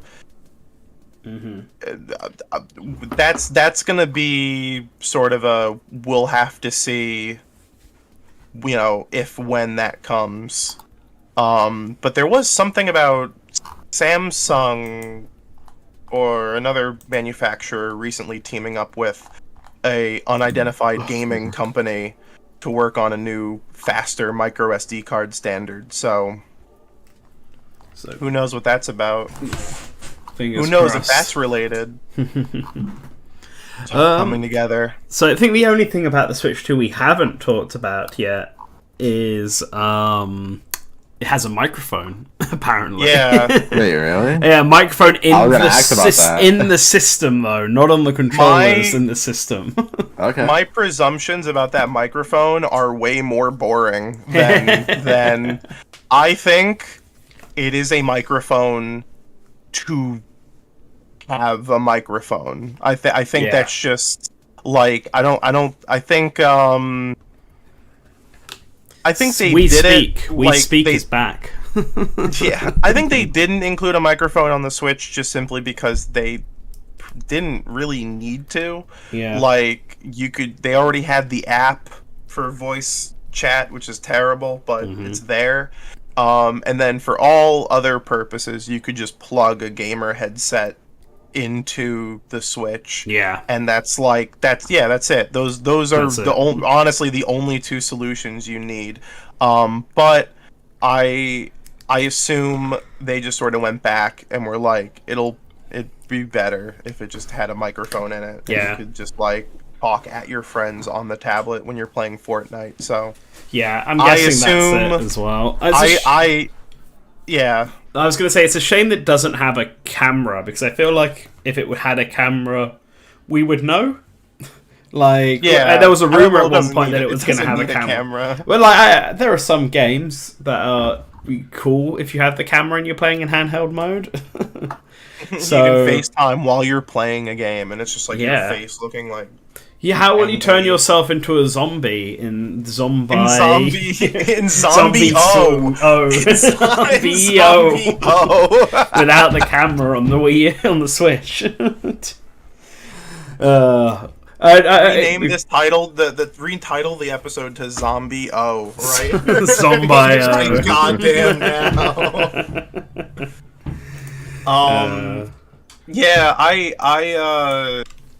Yeah, I mean they probably will integrate it into... Actually, I don't know. If it's on the tablet itself, then they'll probably not, like, put it in games unless they specifically use the thing in handheld mode. I think what they'll do is that, hey, if you're playing like Fortnite or whatever, something like that, yeah, the mic is just gonna work when you have it set on. I think for something like Hey Splatoon, you have to go into the app, say, hey, I want to use voice chat, and then it'll activate the microphone, and then it'll be like, okay, yeah, you can use voice chat in this lobby now, and now it's gonna work. I always thought the NSO app would be a good idea if it either they actually found a way to feed game audio like through the app itself, or if it was just an option, which it wasn't. It was always the app, or you could plug in a headset. You can't have both. This is just silly. But alright, I think that kind of does it for everything on about the Switch successor, right? Like, for now, yeah. For now, yes. Yeah, there's really like so many questions that about the hardware, about software, about other little things. As I said, I want to know about. We can know it apparently does 4K. We know it does like 1080p, but like, what about HDR? What about variable refresh rate? What about G-Sync? These are all things I would like. Yeah. But I just want backwards compatibility to be confirmed. And yeah, I mean, see how the new Joy-Cons look. I'm just going on the presumption that you will turn this thing on and you'll be like, oh, that's the Switch UI. Yeah, just newer. I'm wondering whether or not they'll keep the same UI, because something I think, like, they don't have to have the same exact UI, but I fortunately feel like they might need to keep the same eShop if it's going to be backwards Well, they can compatible. always just make a branch of the current OS. They can just spin it off, or they can even just be like, have it boot up in Switch 2 mode or something. Yeah. But I don't see a reason why they would make a whole new... I mean, first off, they make a whole new OS, that means new online system, so they're definitely not going to do that. Yeah, no, exactly. I don't think they're making a whole new OS. But yeah, just because the eShop sucks ass, and I want to see improvements to it, but I don't think those improvements are going to happen if they keep it being the same as between Switch 1 and 2. Add music. What the fuck? I know, right? But alright, well, I guess the final question then, before we move on to the, I guess, final topic of this chat, which I don't think we have time to do the Microsoft one, because I'd rather talk about the June Direct. Yeah, fuck Microsoft. Stuff. Fuck Microsoft. There's pretty much that. Yeah, that's all we have to say, really. Fuck Microsoft. So, when do we think price? Nintendo? I mean, we can mention the price. I don't really have a strong opinion on the price. I was going to say when we think this is going to be revealed. Oh, when? Like, officially, when do we actually see it, and when do we think it's going to launch? November, October, maybe. For seeing it, presumably. For seeing it, yeah. I think actually November for seeing it, maybe February for like, oh, here's actually a bigger presentation of like everything that's gonna come at launch. And I think it'll probably they might just mimic the Switch 1 rollout where we don't. Did we get a September Direct? No, it was I was gonna say we didn't. We didn't get a September Direct. We just got it revealed in October. The Switch. I think that's gonna happen. We're gonna get just a trailer, and then they're just gonna mimic the similar. That's just they'll use the same song too. Yeah. It's the exact same trailer, but they're just holding Switch 2s now instead of the Switch 1. It's a JPEG over it. So it doesn't have a white background still. The CGI is advanced enough. We can just... if they can put a PS6 Yoda over the puppet Yoda, then Nintendo can just put the CGI Switch 2 over the Switch 1 and just release the same trailer again. Easy. There we go. I just wanna mention, by the way, someone in chat is the eShop has one flaw, which is due to how lean the home is. It barely has the juice to run fast enough. I'm gonna give you a pro tip about the eShop. It actually runs smoother if you use it, if you navigate it with the touch screen than with the controls. That is true. Interesting. I don't know why. Uh-huh. Just for some reason, when you use the controller, it makes the eShop look all laggy and shitty. But the second you use your fingy on the screen, it runs at 128K. The controller, like, for some reason, It's using smooth as eShop with butter. control like eats input. So I'll go down and it doesn't go down. But if I use my finger, it's like, oh, okay, I guess. Yeah, it's just like It's you're like in the more Minority faster. Report. Okay. Tom Cruise movie. Let's talk about the rest of this year for Nintendo then. Briefly touch upon that topic. So we only know one game that's coming out. 2 games that's coming out. Excuse you. Alright, I'm not gonna... Alright, fine. We know 3 games that are coming out. We know 4 paper... games. We know every game. We fooled you. We got them all. Alright, we got we know Paper Mario is coming out at the end of this month. Mid. Who cares? Luigi's Mansion 2 HD coming out at the end of Mid. June. Who cares? Nintendo World Championship coming go. out in July, That's and the big one. potentially Metroid Prime 4 coming out at some point this year. That shit's not coming out. That shit's not It was coming out. it was on their investor report. So Wait, what did it say on the investor report? that it's still in development. So Oh, okay, yeah, that shit's not coming out. so it's not been There's cancelled. 4 if you count Legend Zaza in What? That's 2025. 2025. Yeah, Legends. Well, we're only talking about 2024. Oh, if you mean 2024. fiscal year. Yeah, this Then- fiscal year. I wrote the Oh, topic as oh, Nintendo okay. in 2024. So that's what we're going to talk about. Well, Okay. that's the thing. So we have to. So you're asking us which games you think they have on ice. Well, no, I was Ready to go. going to say we talk about Nintendo World Championship briefly, and then talk about what games we think they're going to announce for the Here's- second here's half of this my- year at the June Direct. But I guess we can talk about Paper Mario and Luigi's Mansion 2, and if we think Metroid Prime's coming. They exist. I'm not a Mario person, so I don't really have anything to say about them. I'll leave this to you guys. I mean, I don't have a lot of... Thousand Year Door did not need a remake. Thousand Year... It looks great. It just lo- didn't need a remake. I think, I mean, yeah, the game is still pretty solid. But, like, I like a lot of the changes they've done to it, and you know, if they're gonna do this instead of making a new Mario RPG, and hopefully this one sells better than any of the other Paper Marios, and it inspires them to make more RPGs in Paper Mario. Other than saying it looks really good and that I don't care that it runs at 30 FPS, like, I have nothing else to say about that. Luigi's Mansion 2 HD, Nintendo has not convinced me that this needs to exist. If they attach Luigi's Mansion 1 to it and add a Guigi mode into it, then maybe. But as it is right now, why is it even here? Do we have a date for it yet, or no? Yeah, June 29th.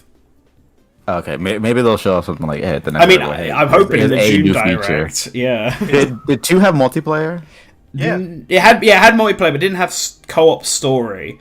So, like, what I'm thinking is that Luigi's Mansion 3DS, which is the remake of that, I think that they added co-op to that. They added, like, Guigi to it and stuff, and added a few other Right. extra trinkets. I think if they do that, but for Luigi's Mansion 2, so they let you play through co-op single player, and then add a bit more to the multiplayer and stuff, Right.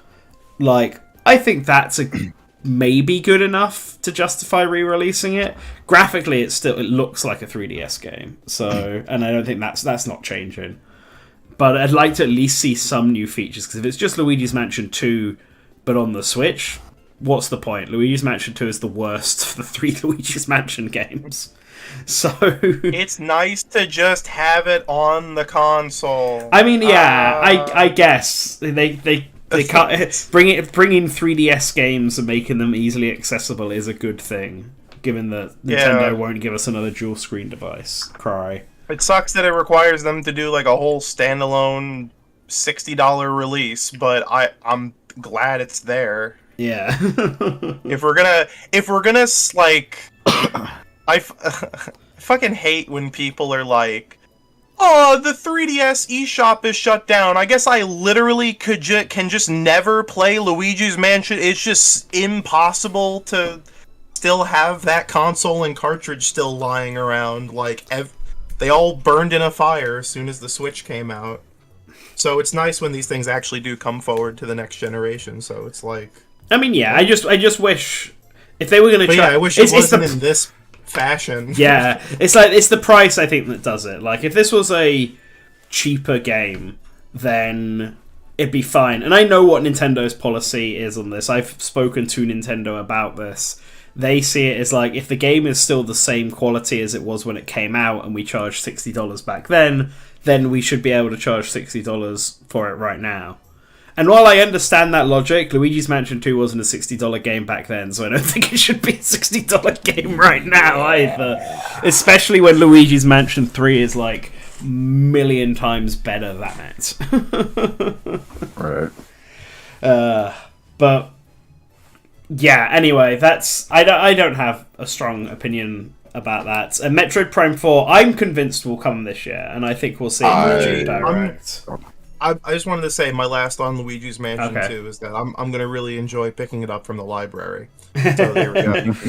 Calling on his library agenda again. Remember, you don't actually have to pay $60 for video games. You can just go to your local library and Or go to GameFly. Or go to GameFly. Or ask your friends. Yeah, ask your friends. Yeah.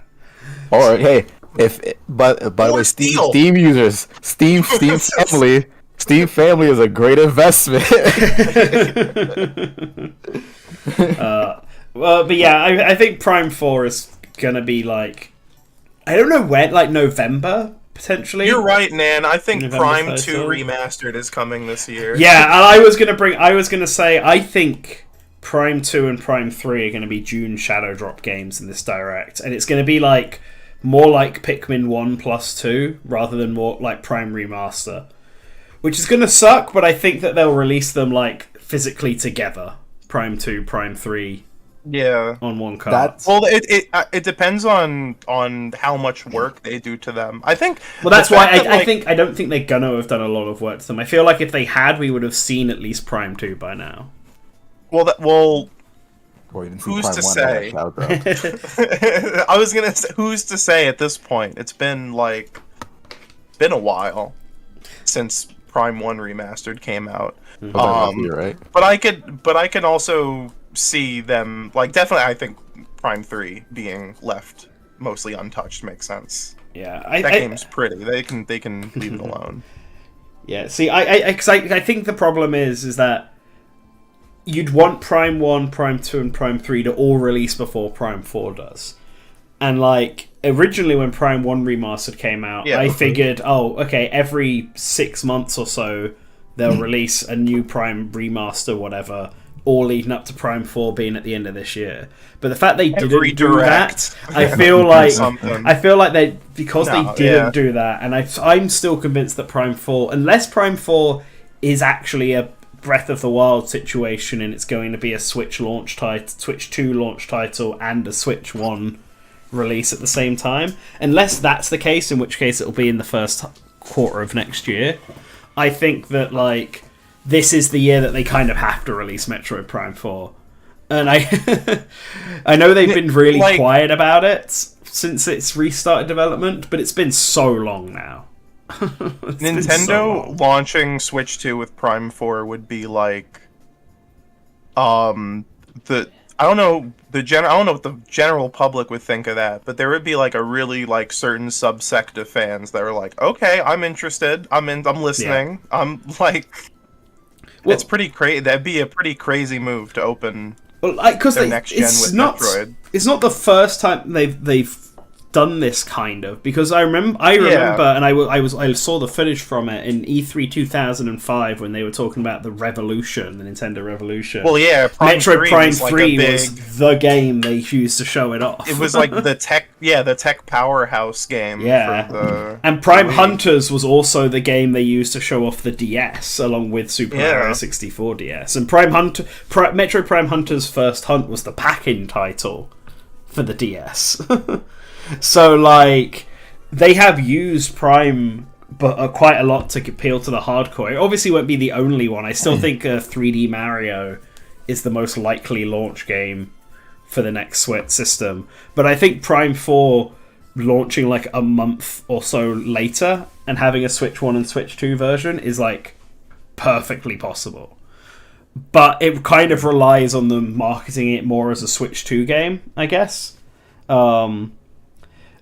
Whereas I think there's a good chance it will just be a Switch 1 game that's backwards compatible. Maybe it has an enhanced version for Switch 2, and they release it this year. Because this is the thing, if Switch 2 is backwards compatible, I don't think they have to wait to release games in the same way that they did Breath of the Wild.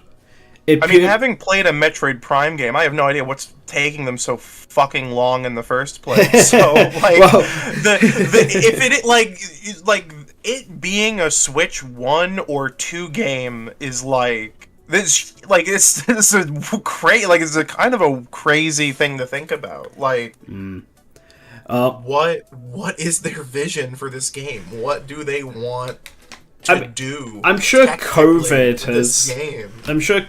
caused it to fall back. I'm sure. Yeah, definitely. Absolutely. I also wonder whether or not Nintendo are just sitting on it, because they do that. We know that they do this for games. And I have a feeling that every game that comes out this year is probably one that's actually been finished and Nintendo has just been sitting on, waiting for the right opportune moment to release it. And we're going to see a lot of them in June, like... I think there's that rumored Fire Emblem game, and that's probably going to be shown off in June. It's going to be like their summer title, and then there's also talks about Donkey Kong potentially getting a game with all of the big Donkey Kong push in every other media, and the long time rumors of a Donkey Kong game being on the way.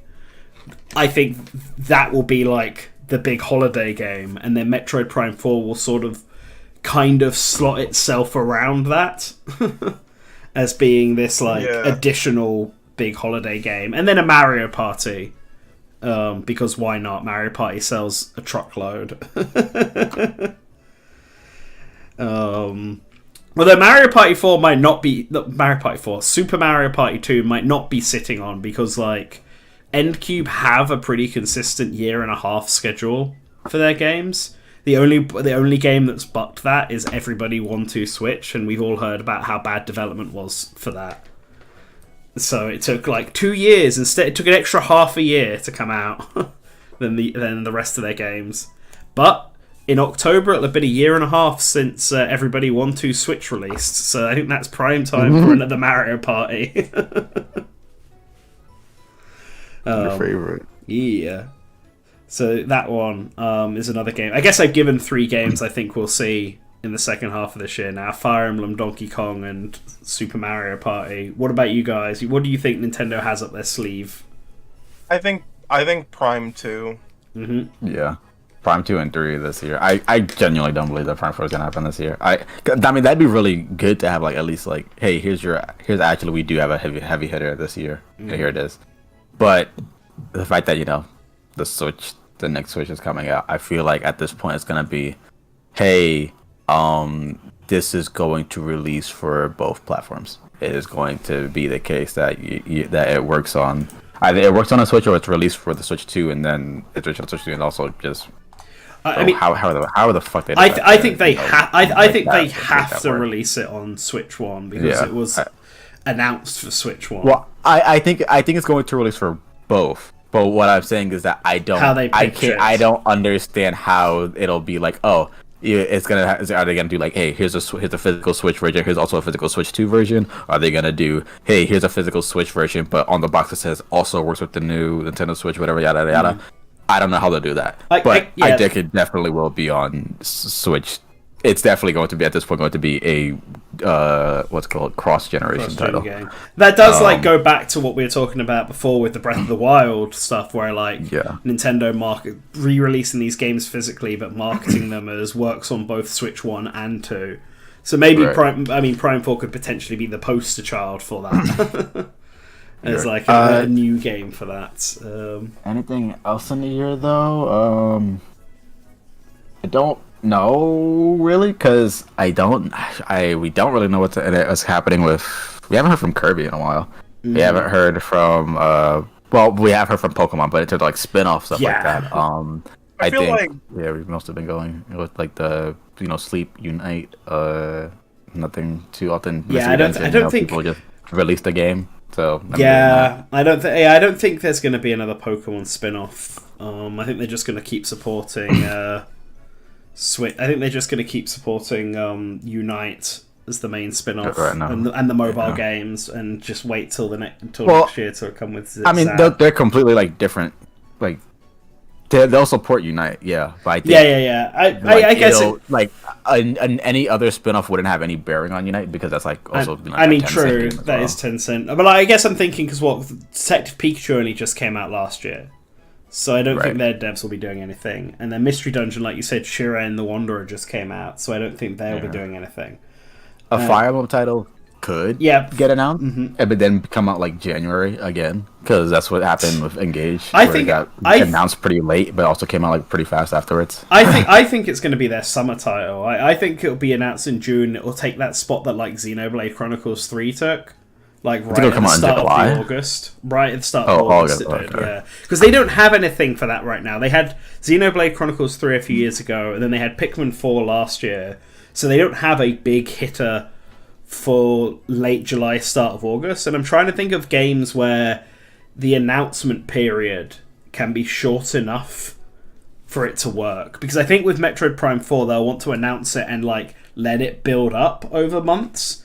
Whereas Fire Emblem, like I remember Shadows of Valentia got announced in like the end of January 2017 and then came out in April 2017. So it was a 2.5 month period between that. So if they did announce a new Fire Emblem remake, it could easily be announced early June and come out mid-August.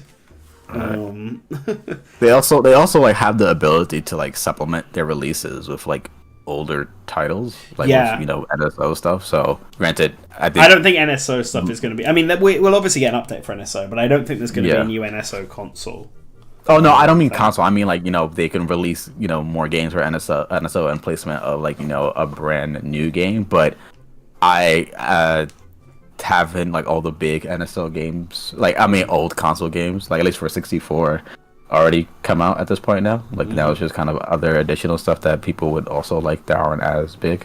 I mean, Game Boy Advance, of course, you always have a whole bunch of like a lot of big stuff there, but I don't know if they would. It's always a question of would that not that many. I mean, I'm going to be honest. Not that many people actually play NSO stuff. More people complain about NSO on Twitter than actually play NSO games. Because they would play if I don't think there. I don't think Nintendo is going to use that to supplement anything. Those are just like more like obligations that they need to release. I mean, I think they could though, because if you like already there's stuff jam packed in there, but if you added like here's like say for instance, here's Pokemon Emerald Green on NSO. I feel like people would then actually probably buy. Pokemon's a little different, I think. Pokemon is very different, but I think that would actually like increase the amount of NSO users and probably subscribers. I feel like that actually would be a strong push for people because it's Pokemon, and especially if they like connect with like Pokemon Home or whatever. No, I'm not talking about the logistics stuff. If it will work, I'm saying if they could do something like that, that would push NSO sales. Yeah, I suppose. The only other game I could think of is that long-rumored F-Zero GX, if we're on the topic of remasters, because I'm still convinced that's a thing, and it's not just people mistaking F-Zero 99 for GX. If it is, I would like to see it. I think that'd be cool. Yeah. At the very least, I think eventually, if they continue, if this seems to be their trend with GameCube games, that they're just going to be bringing them all over throughout the Switch and probably Switch 2 lifespan, the same for Wii games, then eventually F-Zero GX has to be brought over. So I think also I would like to see them utilize like their 3DS catalog to like 3DS to HD game catalog. So like, we're gonna lose Dimension 2 also, but like, why not use it for other things, other smaller titles? Like, we got the Box Boy games on. Box Boy was it Box forever? Boy plus Box Girl on Switch. Yeah, like we got that. So like, okay, that's pretty nice. Could we get maybe like Pushmo, or could we get Pushmo World Collection would be sick. Yeah, like or just Pushmo World, to be honest. Or like maybe like Ever Oasis, like other titles that probably like didn't get that much attention, especially like Ever Oasis was kind of lost its attention due to Breath of the Wild being this. They revealed it the same day as they were showcasing Breath of the Wild at Treehouse. Whoops! So it kind of got completely overshadowed. Also, maybe like if you Shockwood's got it. Codename Steam HD. Yeah, I was That's about to the say that one next, we yeah. need. I was gonna say Codename Steam next as well. Yeah, That Codename game Steam is next. underrated as all hell. It was so peak. So I think, there was something I looked up. I think there's the announcer for, was it the announcer for King of Fighters 15, or it was something, I think somebody from something from an SNK game, or it might have been a voice actor and something that I was looking at recently. Maybe X-Men 97 was one of the voice actors in Codename Steam, and I was like, oh shit, Nice. what the fuck? It was random Codename Steam appearance in my life today. Okay, Yeah. strange. Kid Icarus Uprising is a new one. Is also one that I expect will eventually that's the one happen, that but people I talk don't about, think yeah. that that's going to happen on Switch. I think that's going to be a Switch 2 title. Like, I don't think that's going to be a Switch 1 title. I guess F-Zero, Luigi's Mansion 1, and the 2 Metroid Primes are the only ports I'm expecting could come out for Switch at this point. I think any other ports will most likely be Switch 2 and not this year. I don't really want to open up this can of worms. Yeah, we could. Yeah, no. But a lot I we can feel talk like about. the last thing I'll say, and this is not something that I think we'll see next June in the June direct. I think this is just something in general with in terms of the Switch. Mm-hmm. For a while now, it's been the case that with every new console, we get a new game in the series. How long do you think that we're gonna end up? How long do you think it'll be before we end up starting talking about? I think they'll Smash on announce Switch Geist 2. 2? Yeah, Dice.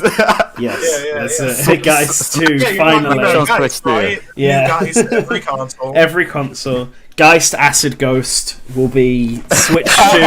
Well, you know, Phantom, Title. we only just got Endless Ocean, so I think it's going to be a while until we see the Switch 2 Endless Ocean, but you're right, I am excited to see where they take this series. Endless Ocean on Wii U was pretty great. That was the title in the series. Yeah, it's so good. The water was so good. You could just post about it. Yeah, all I over know what I'm Miiverse. talking about.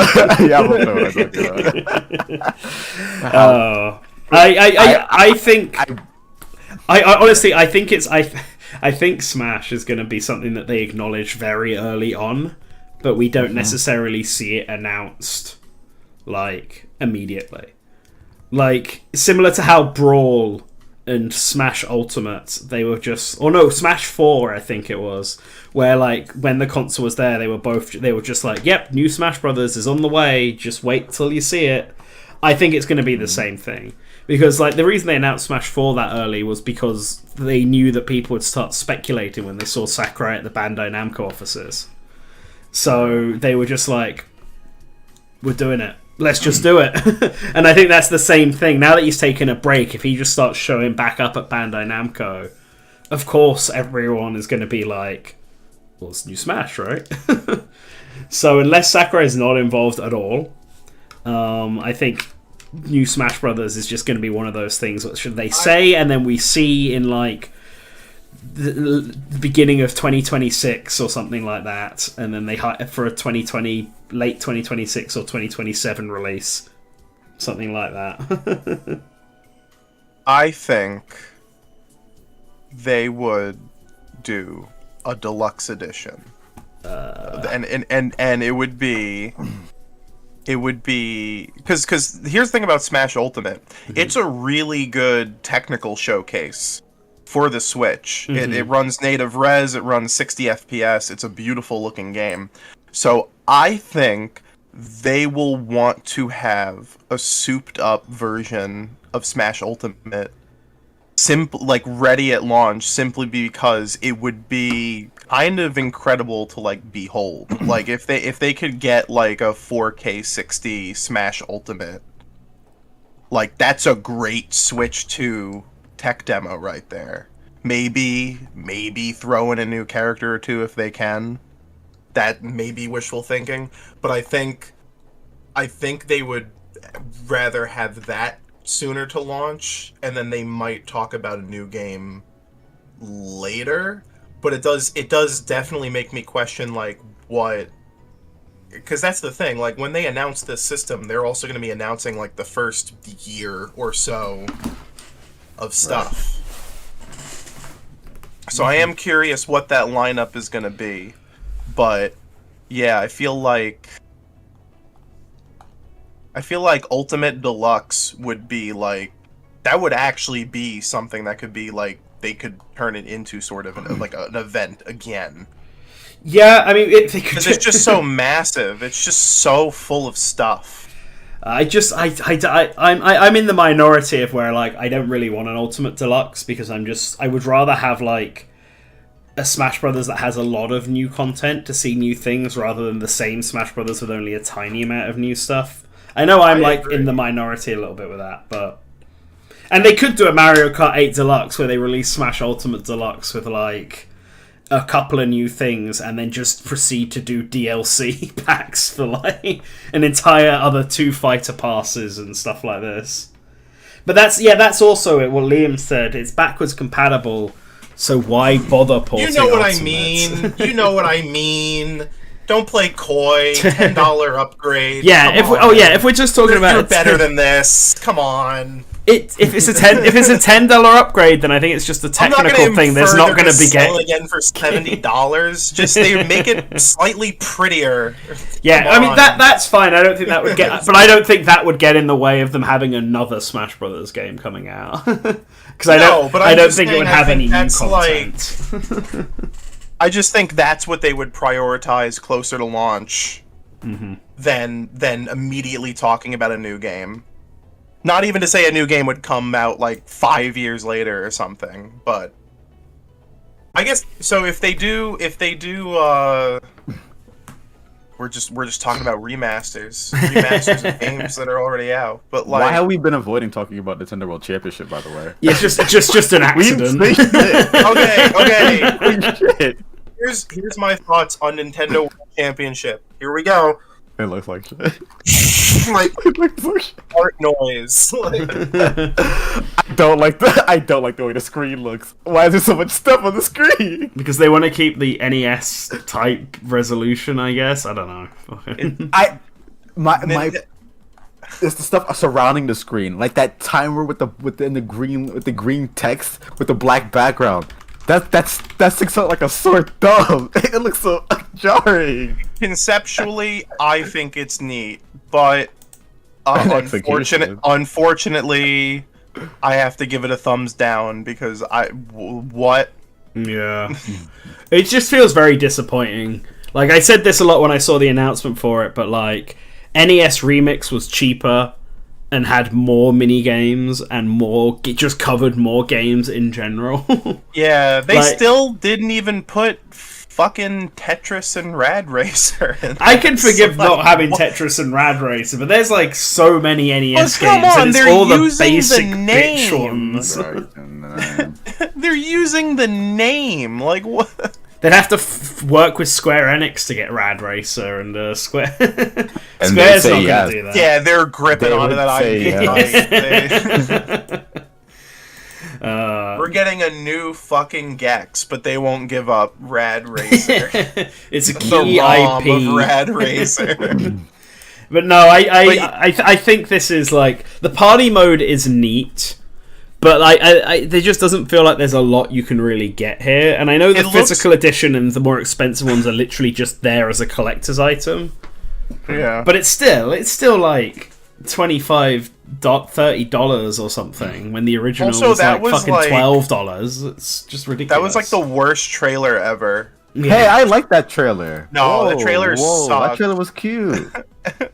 The first half, they got all the people together. That's cute. The first half is like kind of neat, but I just meant like showing off the game itself is awful. They were like, you can do challenges like get the super mushroom, and it's like just the first screen of Super Mario Brothers 1, and then like the first screen, like all the 3 demo challenges they had were like beat the first screen of The Legend of Zelda, beat the first screen of Kid Icarus. It's like, and many more. It was. Yeah, it's like looking at pictures and stuff from like what they released, and like each of these challenges can be done in like micro game time, like less than 10 seconds, and you got stuff like defeat all the keys in a room on The Legend of Zelda, or collect every coin in the first underground section of Super Mario Brothers 1. I think it really rubs me the wrong way because, like, there's already a really, really fucking weird thing with gamers where they're just, like, incapable of playing older video games. Like, there must be a remaster. There must be a remake. So, like, seeing these older games being, like... I mean, like, they've done NES Remix and all that before, but I don't know, this feels, like, even more infantilized. No. You know what I mean? Yeah. Like, it feels even more, like, yeah, you like these fucking retro games, you guys? retro. And it's like... So retro. It's like, I just want people to play the first... like Mother game without being a fucking weirdo about it. And this game's like putting 60 numbers on the screen for beating the first screen of Zelda 1. Yeah. A game that 5-year-olds beat without the help of the internet 30 years ago. It's like... Yeah, that's... It feels regressive. It just feels... That's gross. my problem with this. Like, I'm fine with, like, baby challenges to start the game with, but it feels like it needs to build up to, like, actually interesting championship level challenges, and they're not, and it just doesn't seem like it doesn't seem like they'll have that because there aren't that many challenges. Like, you look at screens of some of these, and Excite Biker has a grand total of 6 challenges, as does Ice Climber. And I know that they're simpler games than the Super Mario Brothers ones or Zelda or whatever. But come on, if the first, like, Excite Bike challenge is going to be something like go off the ramp and land, then what does that mean for the rest of the challenges? The games being included here are Balloon Fight, Donkey Kong 1, Excite Bike, Ice Climber, Kid Icarus, Kirby's Adventure, Metroid, Super Mario Brothers, Super Mario Brothers 2, Super Mario Brothers 2 The Lost Levels, Super Mario Brothers 3, and then Zelda 1 and 2. Like there's nothing. It's like the most basic lineup. Games ever.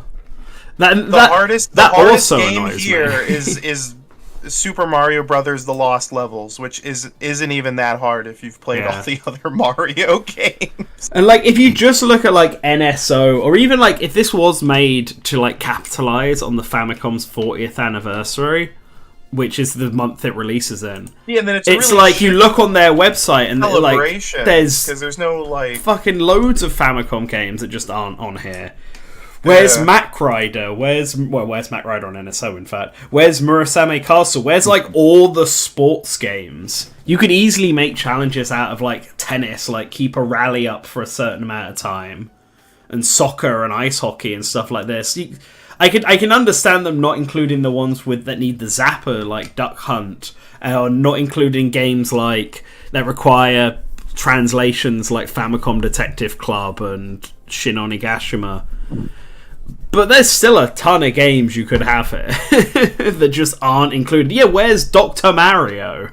Where's Tetris? Where's Star Tropics? Where's where's all that stuff that was in?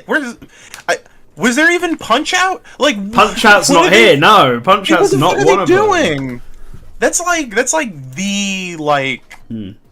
the game, like the NES remix, like that's like perfect. Yeah, it doesn't even have Urban Champion. Like, come on. Yeah, the fuck are they doing? Doesn't even have golf. Again, exactly. They're ignoring golf. What is happening? What is going on? Golf was in NES remix. Will they put Flog on Switch too? Yeah, it's just disappointing. Like, how they did games in NES Remix 1 and NES Remix 2 and then Ultimate was really weird. Like, but they all had more games than this has. Like, this has the least amount of NES games on it. Like, NES Remix 2 obviously had tried to do different games than NES Remix 1, and then for some reason Ultimate NES Remix doesn't live up to the name because it cuts out like half the games for no reason. They just like... But... guess they just didn't want to include too many games in this, so they could they could just tell people to go to NSO. But like this is really weak. This is like I'm shaking my head at this. And it's going to be like... Nintendo has fallen. I'm going to be, like, extra annoyed if they announce, like, NES Edition 2 at some point, and it's, like, all the missing games. Yeah, that would be very annoying. Because then it's just, like, they just decided to basically re-release NES Remix, but give it a different skin and charge more money for it. That would be, like... Because the name NES Edition implies that they would make SNES edition, but like if the name actually implies that there's an NES edition too, I'd rip my hair out. NES, are you kidding me? NES edition, NES Disk System edition. I'd be, if it was SNES edition and it had like this amount of games, I'd be more willing to forgive it because at least that's something different and not something we've seen. I think the fact that NES Remix already exists and seemingly looks better than this. Yeah, this is one of those situations problem. Where you're like, no, the idea is you just port the video game you already made. Yeah, like that would have been cheaper and would have been received. I'm not even trying to be like it had more content. I'm just like it was just a better package. Like didn't feel so yucky. Yeah. What have I done? Well, that's NES Remix. NES Edition. NES Edition. I wish that was NES Remix, but it's not. So, do we have anything else we want to talk about? Because we're getting to the 2.5-hour mark now, so I'm sort of ready to wrap it all up. It also sucks that they're not putting because it doesn't have Tetris and Red Racer, they can't also just put the ROM. For the original, yeah. Like you could put the switches. That's fun. Why do they hate fun? Nintendo confirmed anti-fun. You heard. Why don't they just give us folks. 50 games instead of this one garbage one? It's like, come on. All right, I think that's. I think this is a good place to wrap it up. Yeah. So thanks everybody for watching. Thank you to our patrons who are going to be on screen. Oh, I guess they're not because I forgot to change the end card to the new one. No. No. Well, thank you to all of our patrons. I actually want to thank Liam Kef. I hope I pronounced that right. Who was in chat earlier, who became a $5 patron today. Oh, so thank you for that. Because of that, you're not on the end card because I haven't had a chance to add you to it. But I'm saying thanks now as part of that, and everyone else who's $5 up, you're on the end card here. So thank you for that support. Mother's Day. Yes, Happy Mother's Day. Go play. Go find out what your mother's favorite. No, find out what your mother's favorite video game is and go play that with her. You should play Earthbound. It's the Mother series. Yeah, go play Mother. Go play Mother. Okay, right. Laters. Bye. Goodbye.